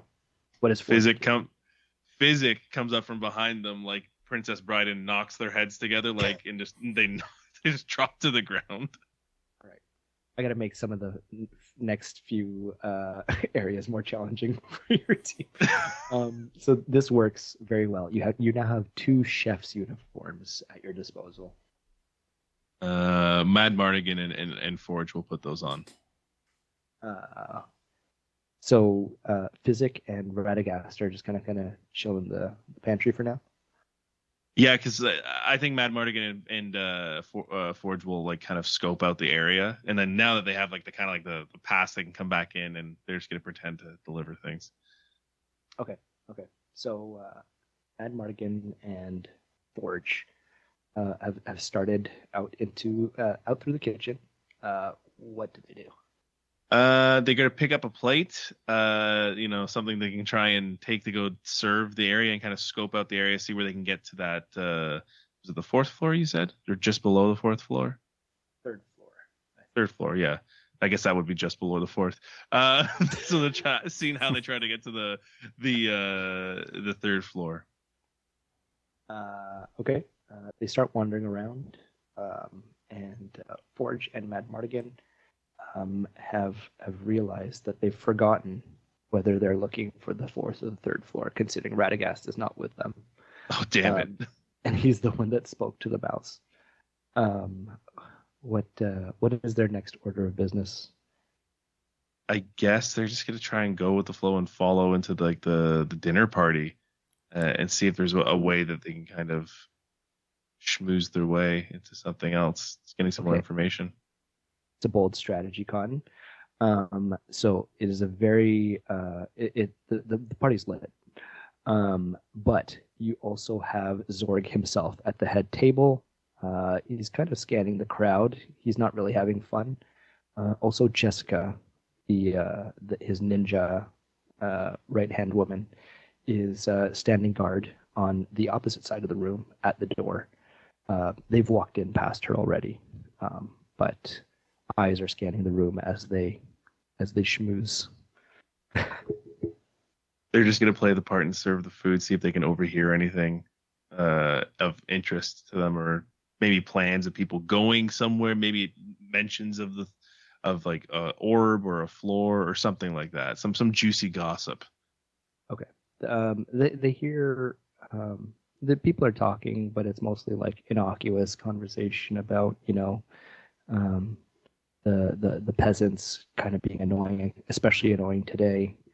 And there is a mention of the orb, but all of this particular lord says is that he's heard of the orb, but only what's his name, Zorg, knows where it is. At least that's what he's heard. Okay, well, I think they're gonna play the part for a little bit, and I think find an opportune time to follow, see if Zorg gets up to go out somewhere, and see if we can follow and kind of go behind them to see if we can find the orb, as it were, because that's the prize. We'll take care of Zorg after. Okay. Zorg walks into the hallway. It looks like he's about to go to the bathroom. I'm assuming Forge and Mad Mardigan follow. Yep. Yes, they do. Okay. And Forge walks down a very dark hallway. And he turns the corner, and Mad Mardigan, Forge follow again, and Zorg has disappeared as they turn the corner. Damn. Oh shoot. So I think what we're gonna do is they're gonna probably double back, relay this information to the rest of the group, because number one DnD rule is never split the party. Sorry, timeout. As they turn to double back, they hear a voice behind them. Hello, gentlemen. I don't recognize you from my staff. Oh no. They turn and they see Zorg himself standing in front of them. I think Forge is going to try and play off we were just recent hires from, two of your wait staffs were cowards. They ran away. You know how these peasants are. And they brought us in. We were just traveling into the town, and we were looking for some work. And we're a traveling sort of wait staff crew that are great for parties. He's going to bullshit. He's going to just go through it all and try and say that. Okay. Zorg is surprisingly receptive to Forge's story.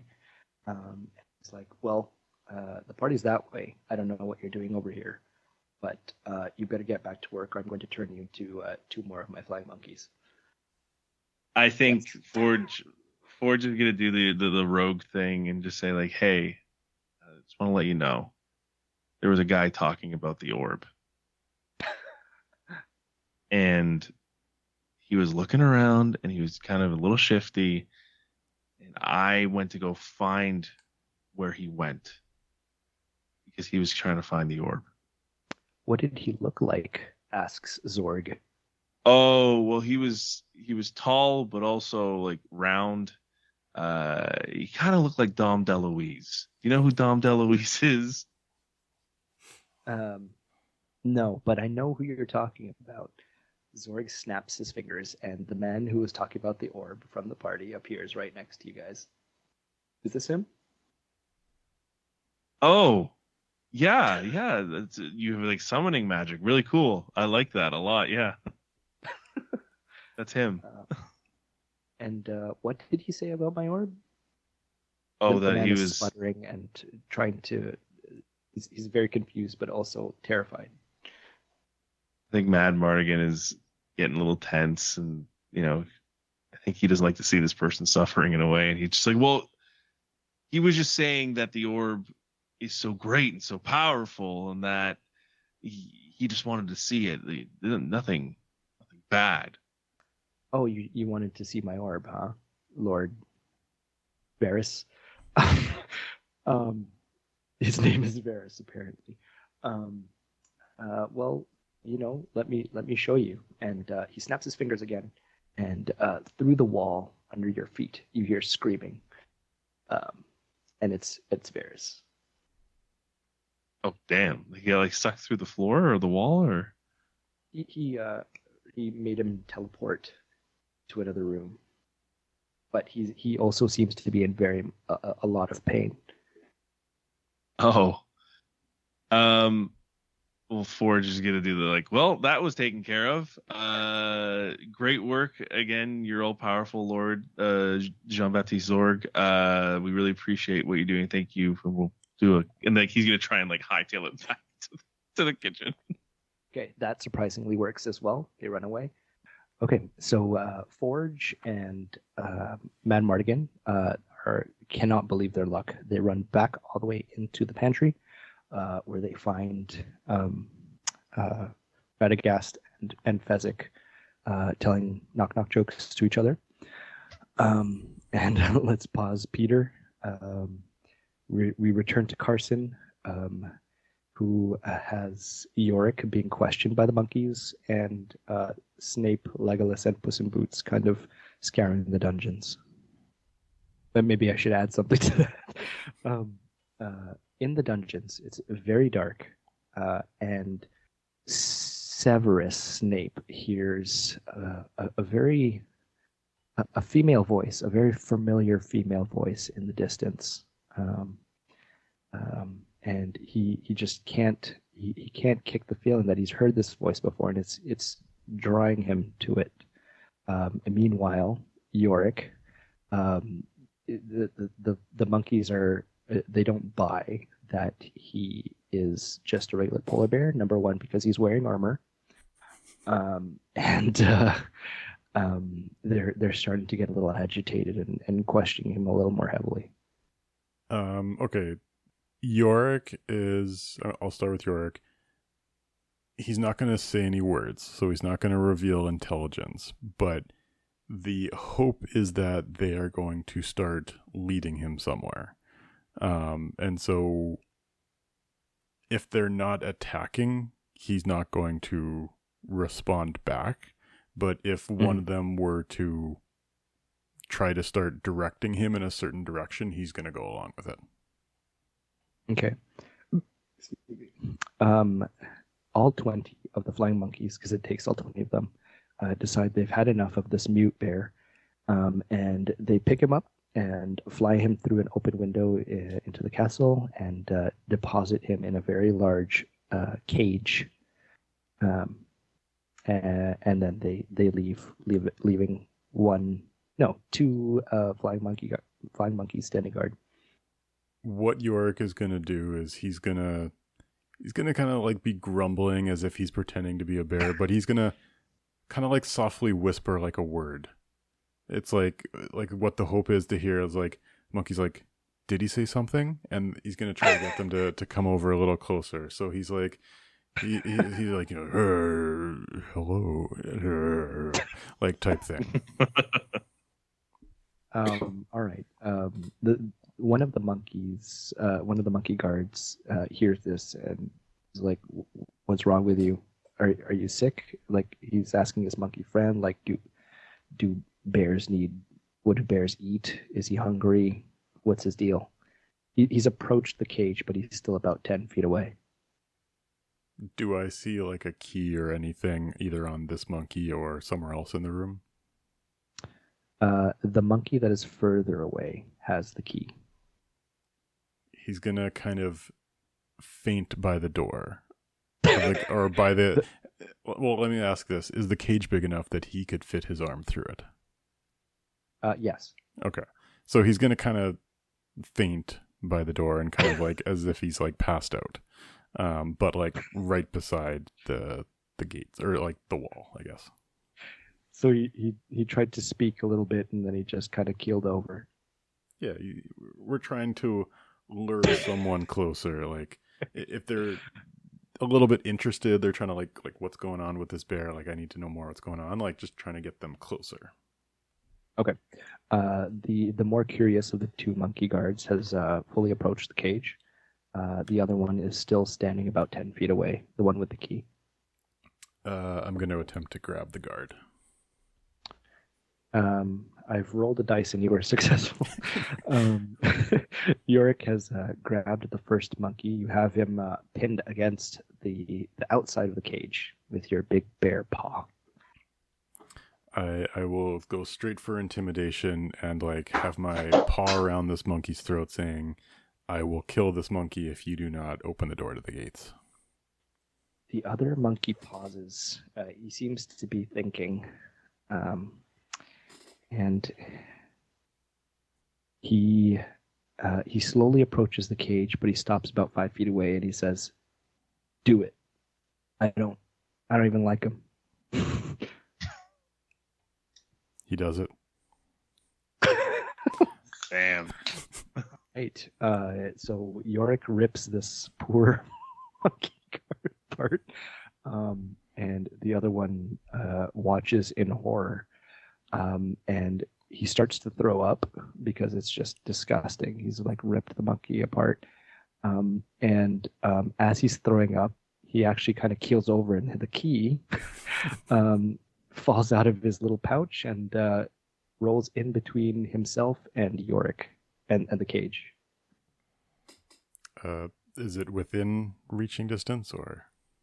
I should have just said it's within reach. Yeah, he can grab the key. But it would be cooler if it was a little farther away, because then I would say he rips the dead monkey's arm off and uses it to drag the key closer. Oh, God. That's what I meant by it's in reaching distance. Okay. Yes. You've rolled a 20 on that one. So Yorick has successfully ripped off the monkey's arm and pulled the key closer to him. But by now, the other monkey who was previously throwing up has panicked and left the room. All right, well, we're going to open the cage, and not that he can be much stealthy, but we're going to try to peek our head out the door to see what the situation is. Okay, let's pause there. Let's go back to the rest of your team. This is going to get very complicated for me now and my squirrel brain. Snape, again, has heard that female voice, and they're kind of wandering around in the dark dungeons. What are they doing? Is there like any particular light or direction that this voice is coming to? I'm going to try to go more towards the voice, but try not to get too close. Okay. How close do you want to get? I'm going to be careful turning around any corners. So if I'm going to keep going until I can visibly see where the noise is coming from. Okay. You've reached, it's kind of like it's a turn, but basically the dungeon is like this big open space, right? And then the walls are all like cages on the ends. And there's one corner where you've reached, it's cages on one side, and then just a little pathway going around the corner. And so do I see who's making, no? The voice is around the corner. Okay. There is a very faint light coming from around the corner as well. All right, I'm just going to attempt to, Snape is going to do a swing around the corner, do a Petrificus Totalis type situation of whoever is the first thing that we see I mean, he's not going to have enough chance to assess the situation. It's just boom, do it. Okay. Snape has shot the Petrificus Totalis spell, which I might add is a cute little children's spell, straight through a ghostly apparition of a lady who he recognizes to be Lily James Potter, the woman who he was so sorely in love with, and driven his entire journey through the Harry Potter series. For those of you listening that don't know who Lily Potter is. And she's like, why would you do that? I mean, like, I love you so much, but why would you try and cast a spell on me? Obviously, Snape will be pretty taken aback of the situation. He's kind of completely subdued that he's now forgotten where he is. And he's enamored with this. Legolas is more kind of stepping in. I think Legolas would have reverence for a spirit, and so he would try to start to take over and talk to this individual. I guess the question is, Legolas also seeing Lily Potter? They're all seeing it. Okay. Legolas and Puss in Puss Boots in Boots, have no idea who this is, though. Okay. Yeah, I mean, like, but they can see that it's affecting Snape. Yeah, Snape is kind of basically doesn't know what to do at this point, so Legolas is going to try to take charge of the conversation and try to, like, engage the Lily Potter ghost in conversation.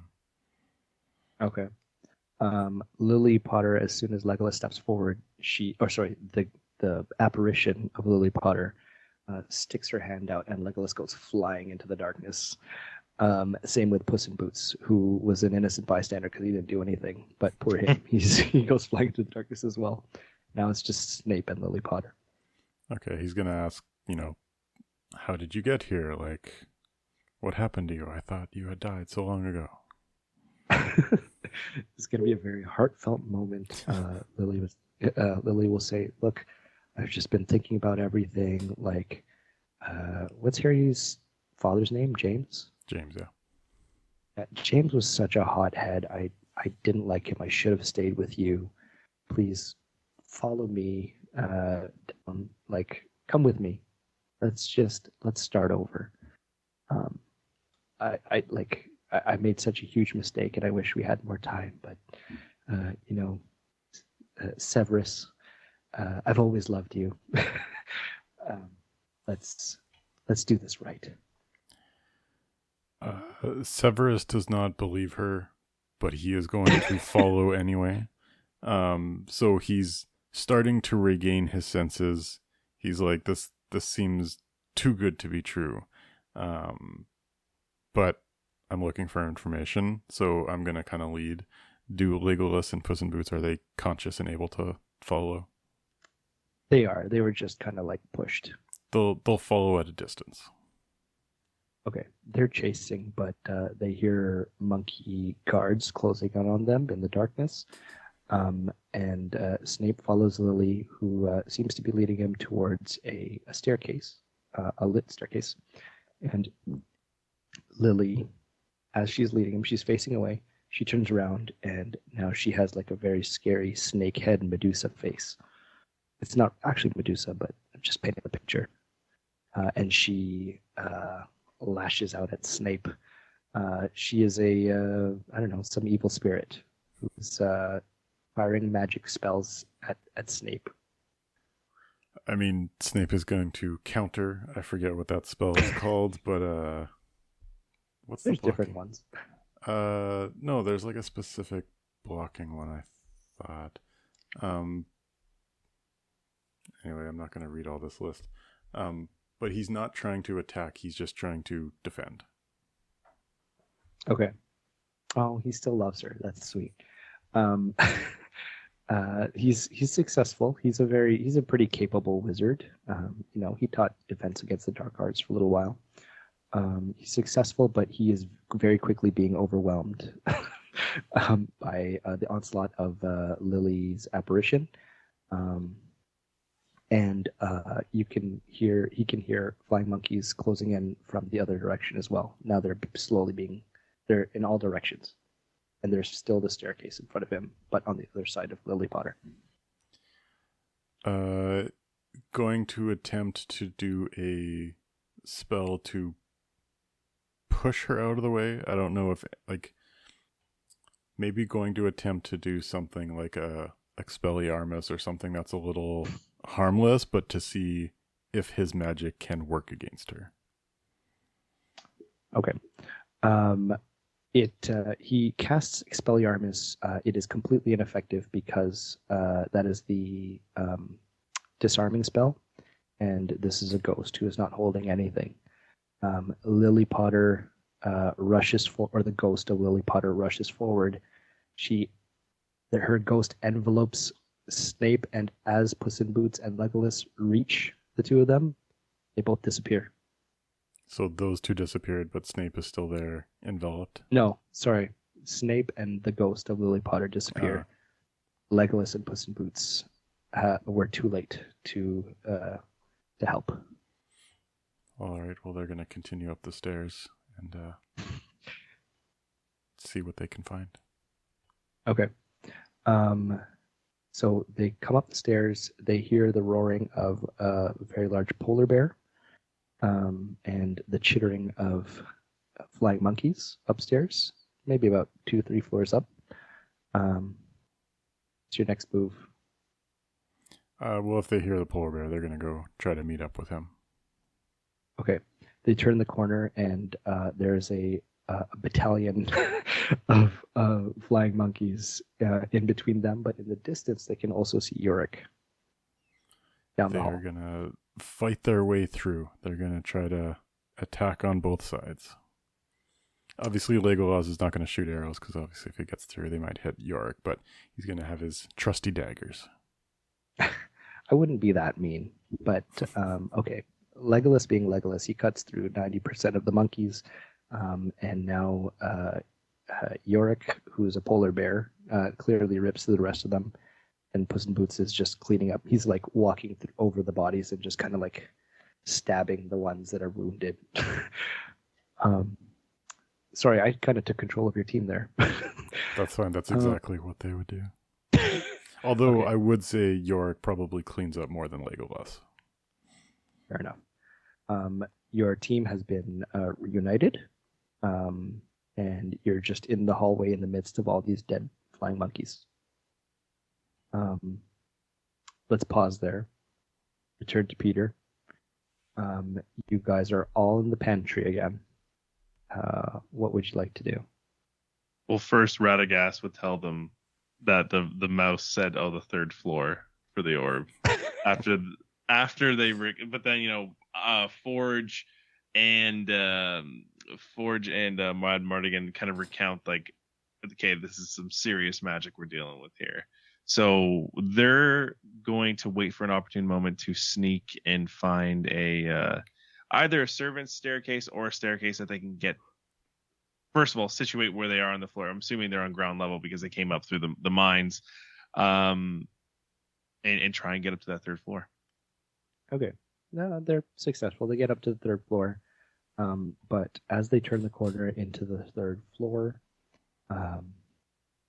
they see a giant door, a circular door, with two flying monkeys posted on either side of that door, and faint screaming coming from the other side. Forge is probably like, that's probably the person we accidentally sent there. Oh damn. I think for this like Physic and Radagast, I would like to think that like Radagast does some like sick magic thing where like roots come out of the ground and grab the flying monkeys to hold them down, and like Mad Mardigan will kind of watch his back while Forge and Physic go up and see if they can kind of open the door or like lock pick something out of it. Okay, this is where in my research I feel like Radagast can't do that. That's fair. See, I'm thinking like from like a magic like a druid standpoint. So okay, let's go back then. Can Radagast call rats to go attack the flying monkeys? I'll give you that one. Yeah. Okay. Then we're gonna retcon and do that, and then he's gonna go in and he's gonna send the mice not the rats, the mice after the flying monkeys. Okay, a disgusting wave of 500 mice have completely engulfed the two monkeys. One of them has struggled so hard that he flies away out through an open window, but the other one, within seconds, has been cleaned to the bone, and there's Oh just a God. skeleton. It's just a skeleton of a flying monkey left on the floor as the rats clear out. Is there any key that was left over by any chance? No, there's no key. Okay. It's just They're gonna. in the big room. There's just your team and the large door. They're gonna approach the door. All of They are successful. them. Sorry, they're gonna approach the door and inspect it, see if there's a way they can try and open it, or like at least hear. Are the screens coming from behind that door? Yes, they are. Then they're gonna see if they can try and get in there. Okay. There is a large padlock on the door. It appears to be made out of wood. But it's a very strong wood. So it's clearly unable to be broken by brute strength alone. And you need either a key or a combination to get into this padlock. That is, again, made out of wood. Can Forge try and lockpick it? Yes, he can try. Does he have a lock-picking kit with him? Well, he's a rogue, so I'd assume that like they would have that with them, but I don't know. You know, he seems more like a chatter. So I'm gonna say no. He probably doesn't have it on there. Like he's more of a talk his way to anywhere. Okay, I was prepared to give you that one, but I'll continue. God, this is me being a little too strict to myself. Do they have any in the room there? Do they have any kind of?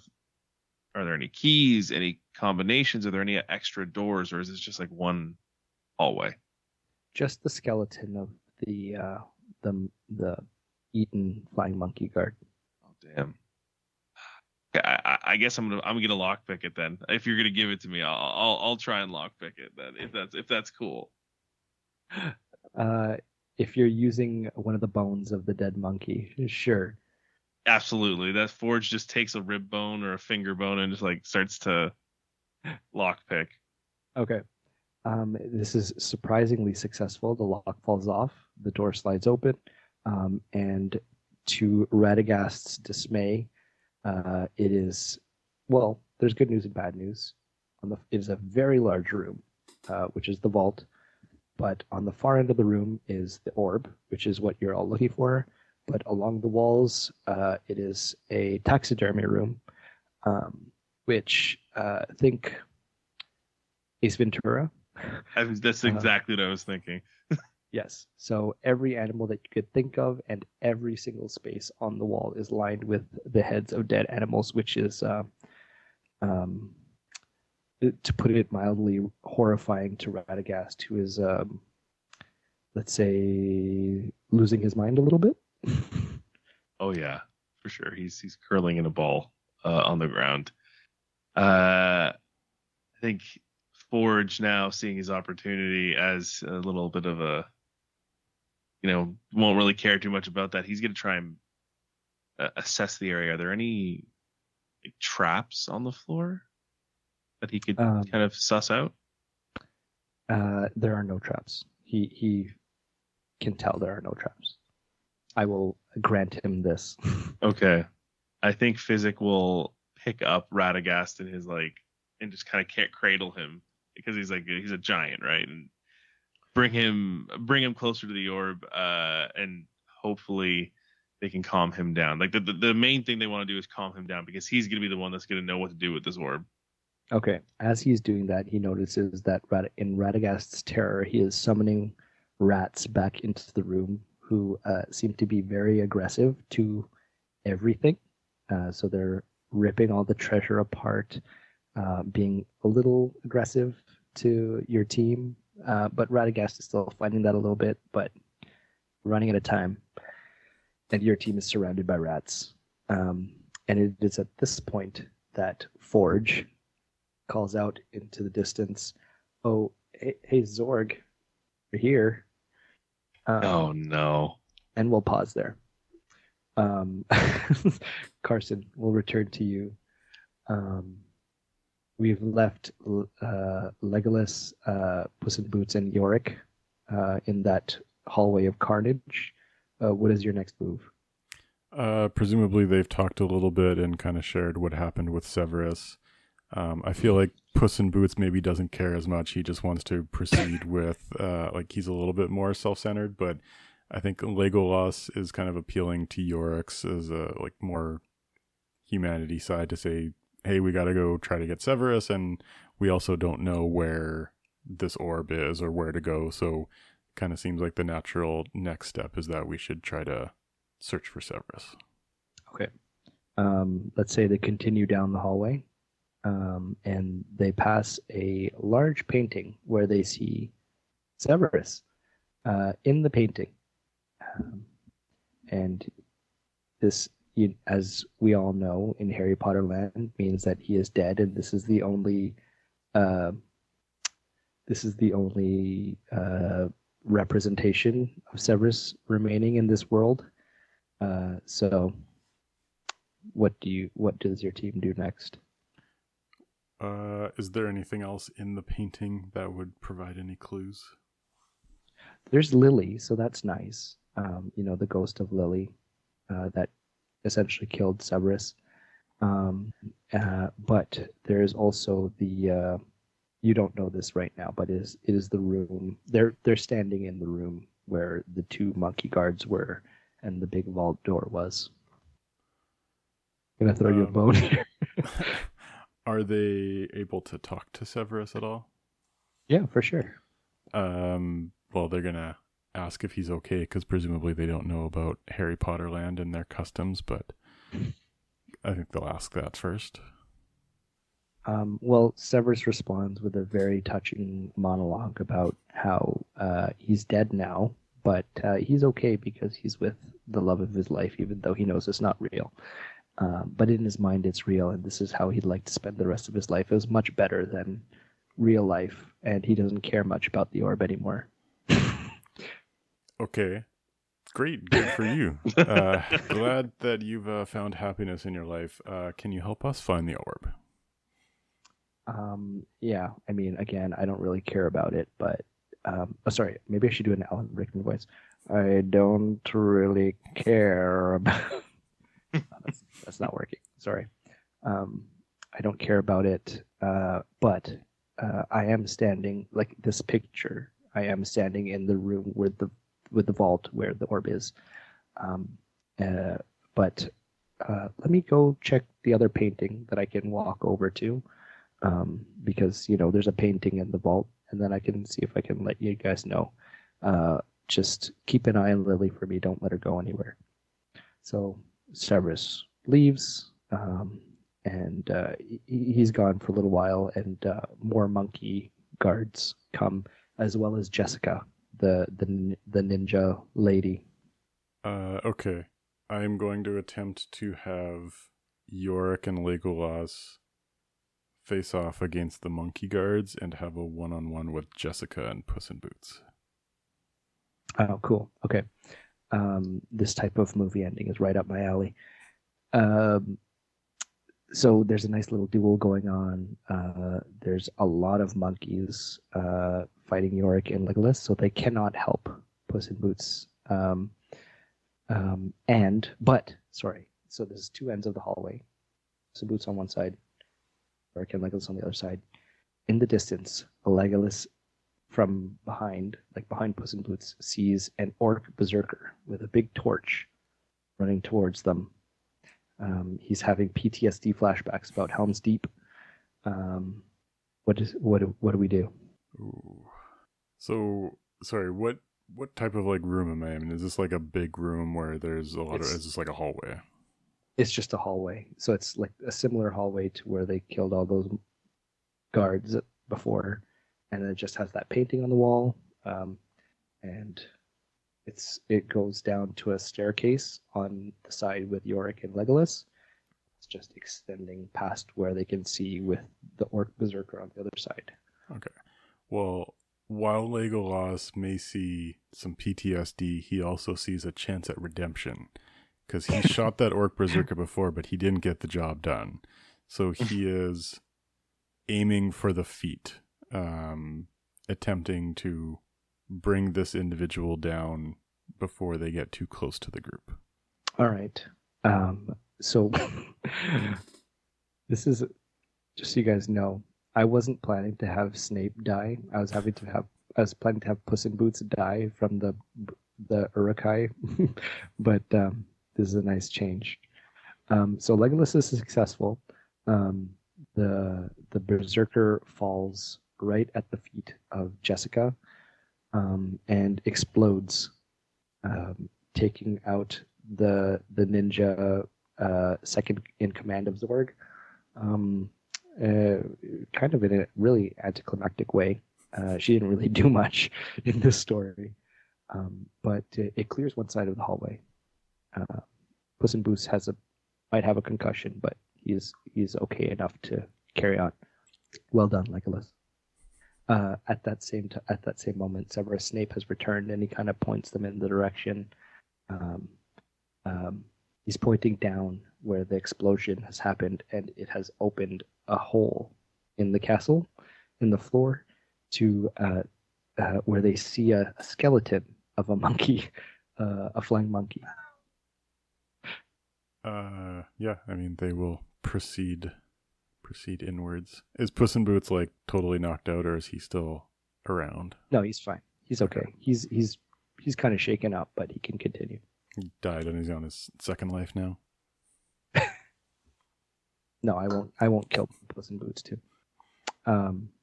Sorry. So what are they doing? Okay, so sorry, there's like a hole in the ground and they can jump into the room. Yes. Yeah, they're gonna jump in. Okay. They are being chased by the flying monkeys. They jump into the room. In the distance, they see the orb, but they see Forge standing next to Zorg, with Van Mardigan, Fezzik, and the what's it called? The fetal position version of Radagast the Brown, standing in the vault. I guess whose turn is it to go? Yeah. It's still your turn. We'll come back to Peter in a moment. I feel like Legolas is gonna try to be the hero, and he's gonna like draw his bow and like try to threaten Zorg. Oh, okay. You are being chased by flying monkeys as well, just so you know. Oh, okay. So there's like I guess, like, how far away are we from the room in the situation with like Zorg and the other team? Let's say. So the other team, Peter's team, is about 50 yards away. You're at the opening, like the staircase and the hole in the ceiling where you just entered from. You're all standing. Your team is all standing there with the monkeys coming through that, or about to come through that hole. Well, I guess we will proceed towards the larger group. Legolas shooting some arrows back to try to ward off some monkeys, trying not to let them get too close. Puss in Boots riding on top of Yoren, who is running away, and he's batting away at any monkey that gets too close. Okay. Legolas and Yorick are doing a pretty good job of holding off the monkeys right now. Puss in Boots approaches Peter's team. Forge has very clearly set up everyone on his team, not Carson's team, and is standing with Zorg, who is laughing at all of you at the moment. So everyone else is standing there in front of the orb and Forge and Zorg. Peter, what does the remainder of your team do?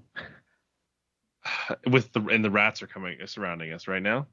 Yes. And then a very large cat is also in front of us now as well. Okay.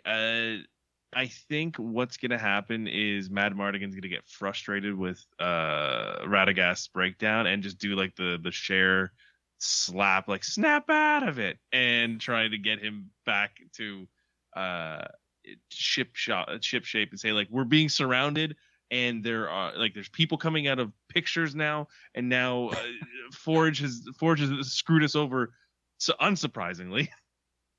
I know you mentioned that early on, but it was funny in the back of my mind. I had planned this all along, so I apologize. Okay, Radagast. I guess he snaps back to his senses a little bit. The rats retreat. They give you guys a break. They're still in the room, but they're kind of like watching what's going on. They're kind of confused because they're very furious about the taxidermy heads, but they are also listening to Radagast, who is slowly returning to normal. It was a very good slap by Mad Mardigan. Okay. I think You they're also going. notice that there's a cat and Legolas and a large polar bear in the room with you now. I think the our party's gonna turn to Carson's party and just like be like, but we heard that you guys were in here, but by another. Are you the other party? That's just the question they're gonna ask. You guys, Carson, you can respond to this. Well, one thing I'm immediately wondering is if Radagast and Legolas would know each other. Both having been around for 2,000 years, I feel like they might recognize each other. They know each other by name, but they've never seen each other. I just made that up. I apologize if there's any Lord of the Rings. I don't know actually. I'm trying to Google that quickly. I don't think there is. But we're gonna go one off what I said. I think Legolas would have some immediate trust of the other party, like they wouldn't see them as enemies, and so they see them as a situation as people that they can kind of, I don't want to say team up with, but at least like they will fight together, not against them. Okay, based off Legolas's intuition. Like maybe he makes a quick mention to the rest of the team of like, these are not our enemies. Okay. I will grant you that your teams have decided to work together just because this was the plan the whole time.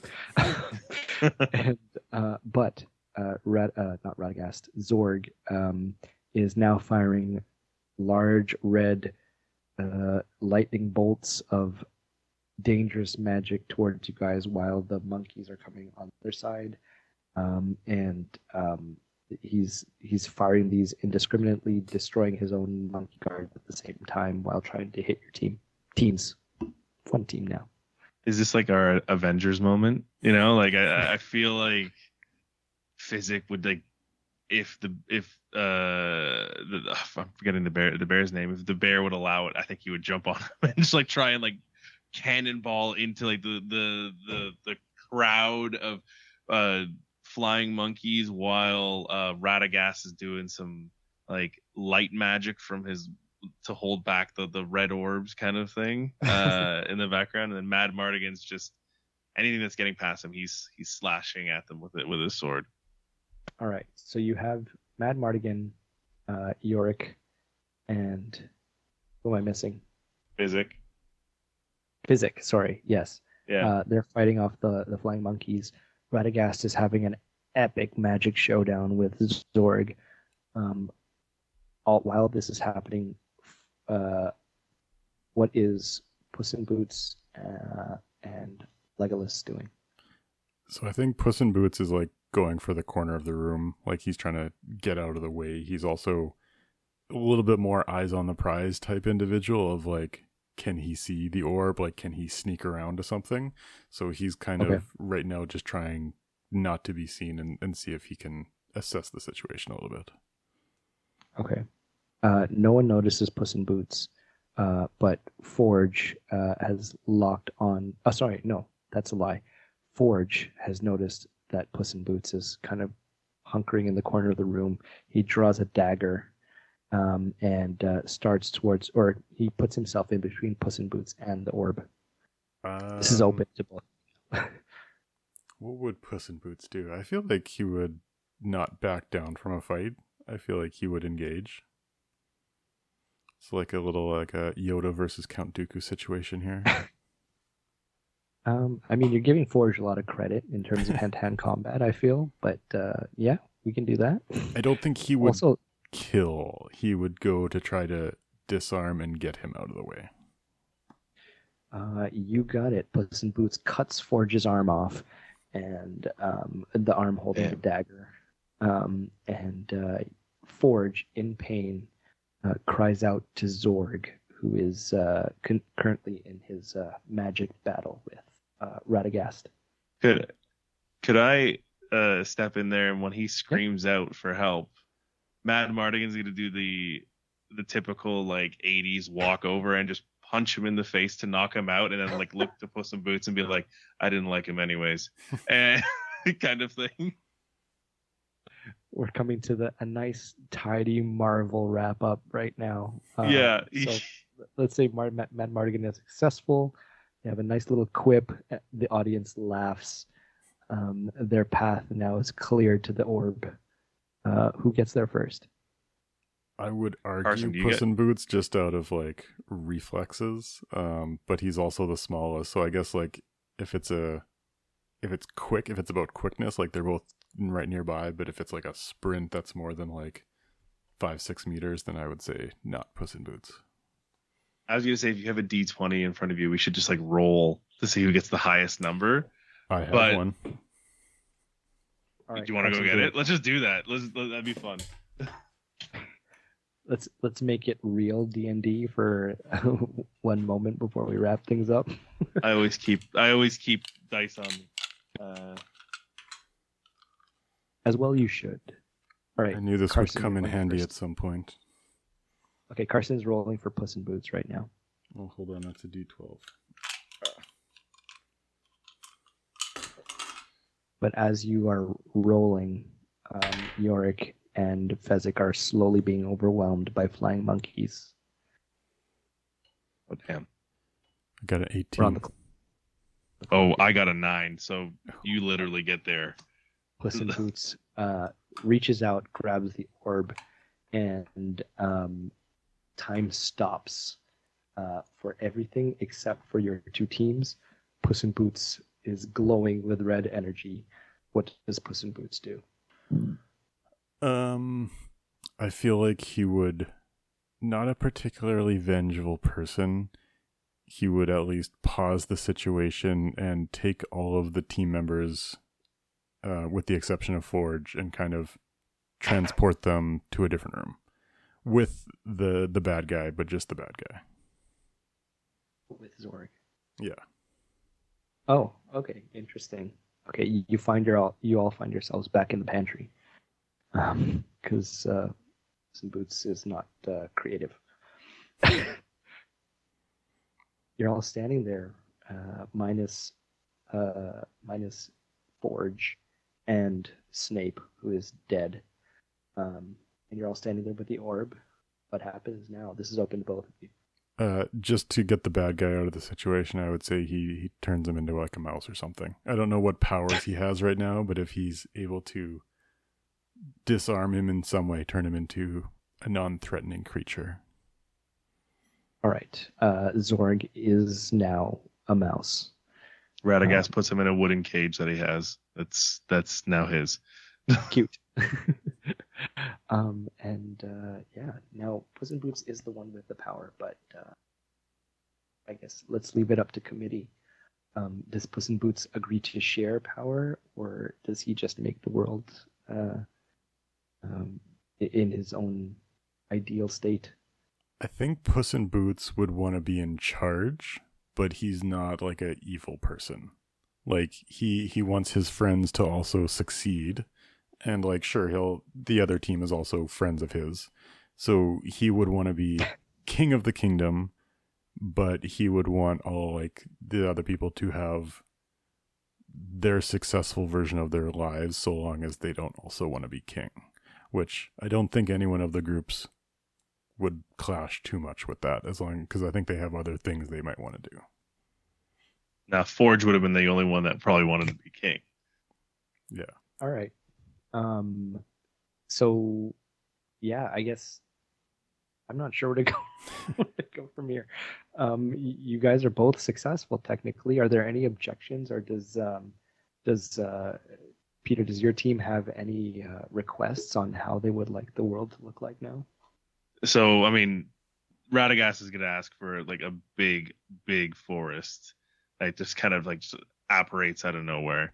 And that's like his domain. That's where he's going to kind of look over. And Fezzik, I think, actually being in the kitchens for a little bit, realizes he has a secret joy of cooking. So he's going to ask if he cooks for Puss in Boots now. And Mad Mardigan is, I think, we kind of established that he got thrown in jail and his love was taken away from him, and he's reunited with his love, and they go live like at a lake, I guess. I don't know. All right.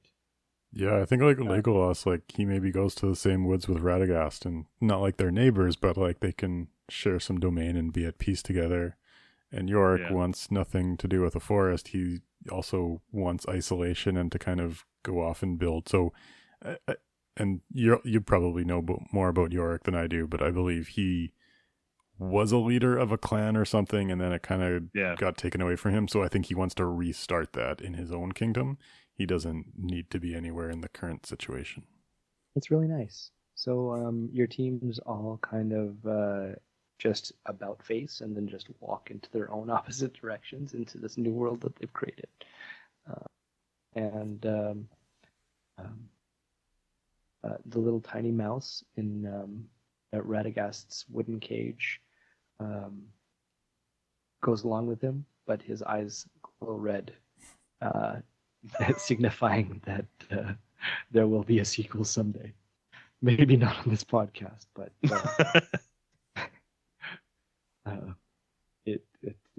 he's Zor. You haven't seen the last of Jean Baptiste Emmanuel's work.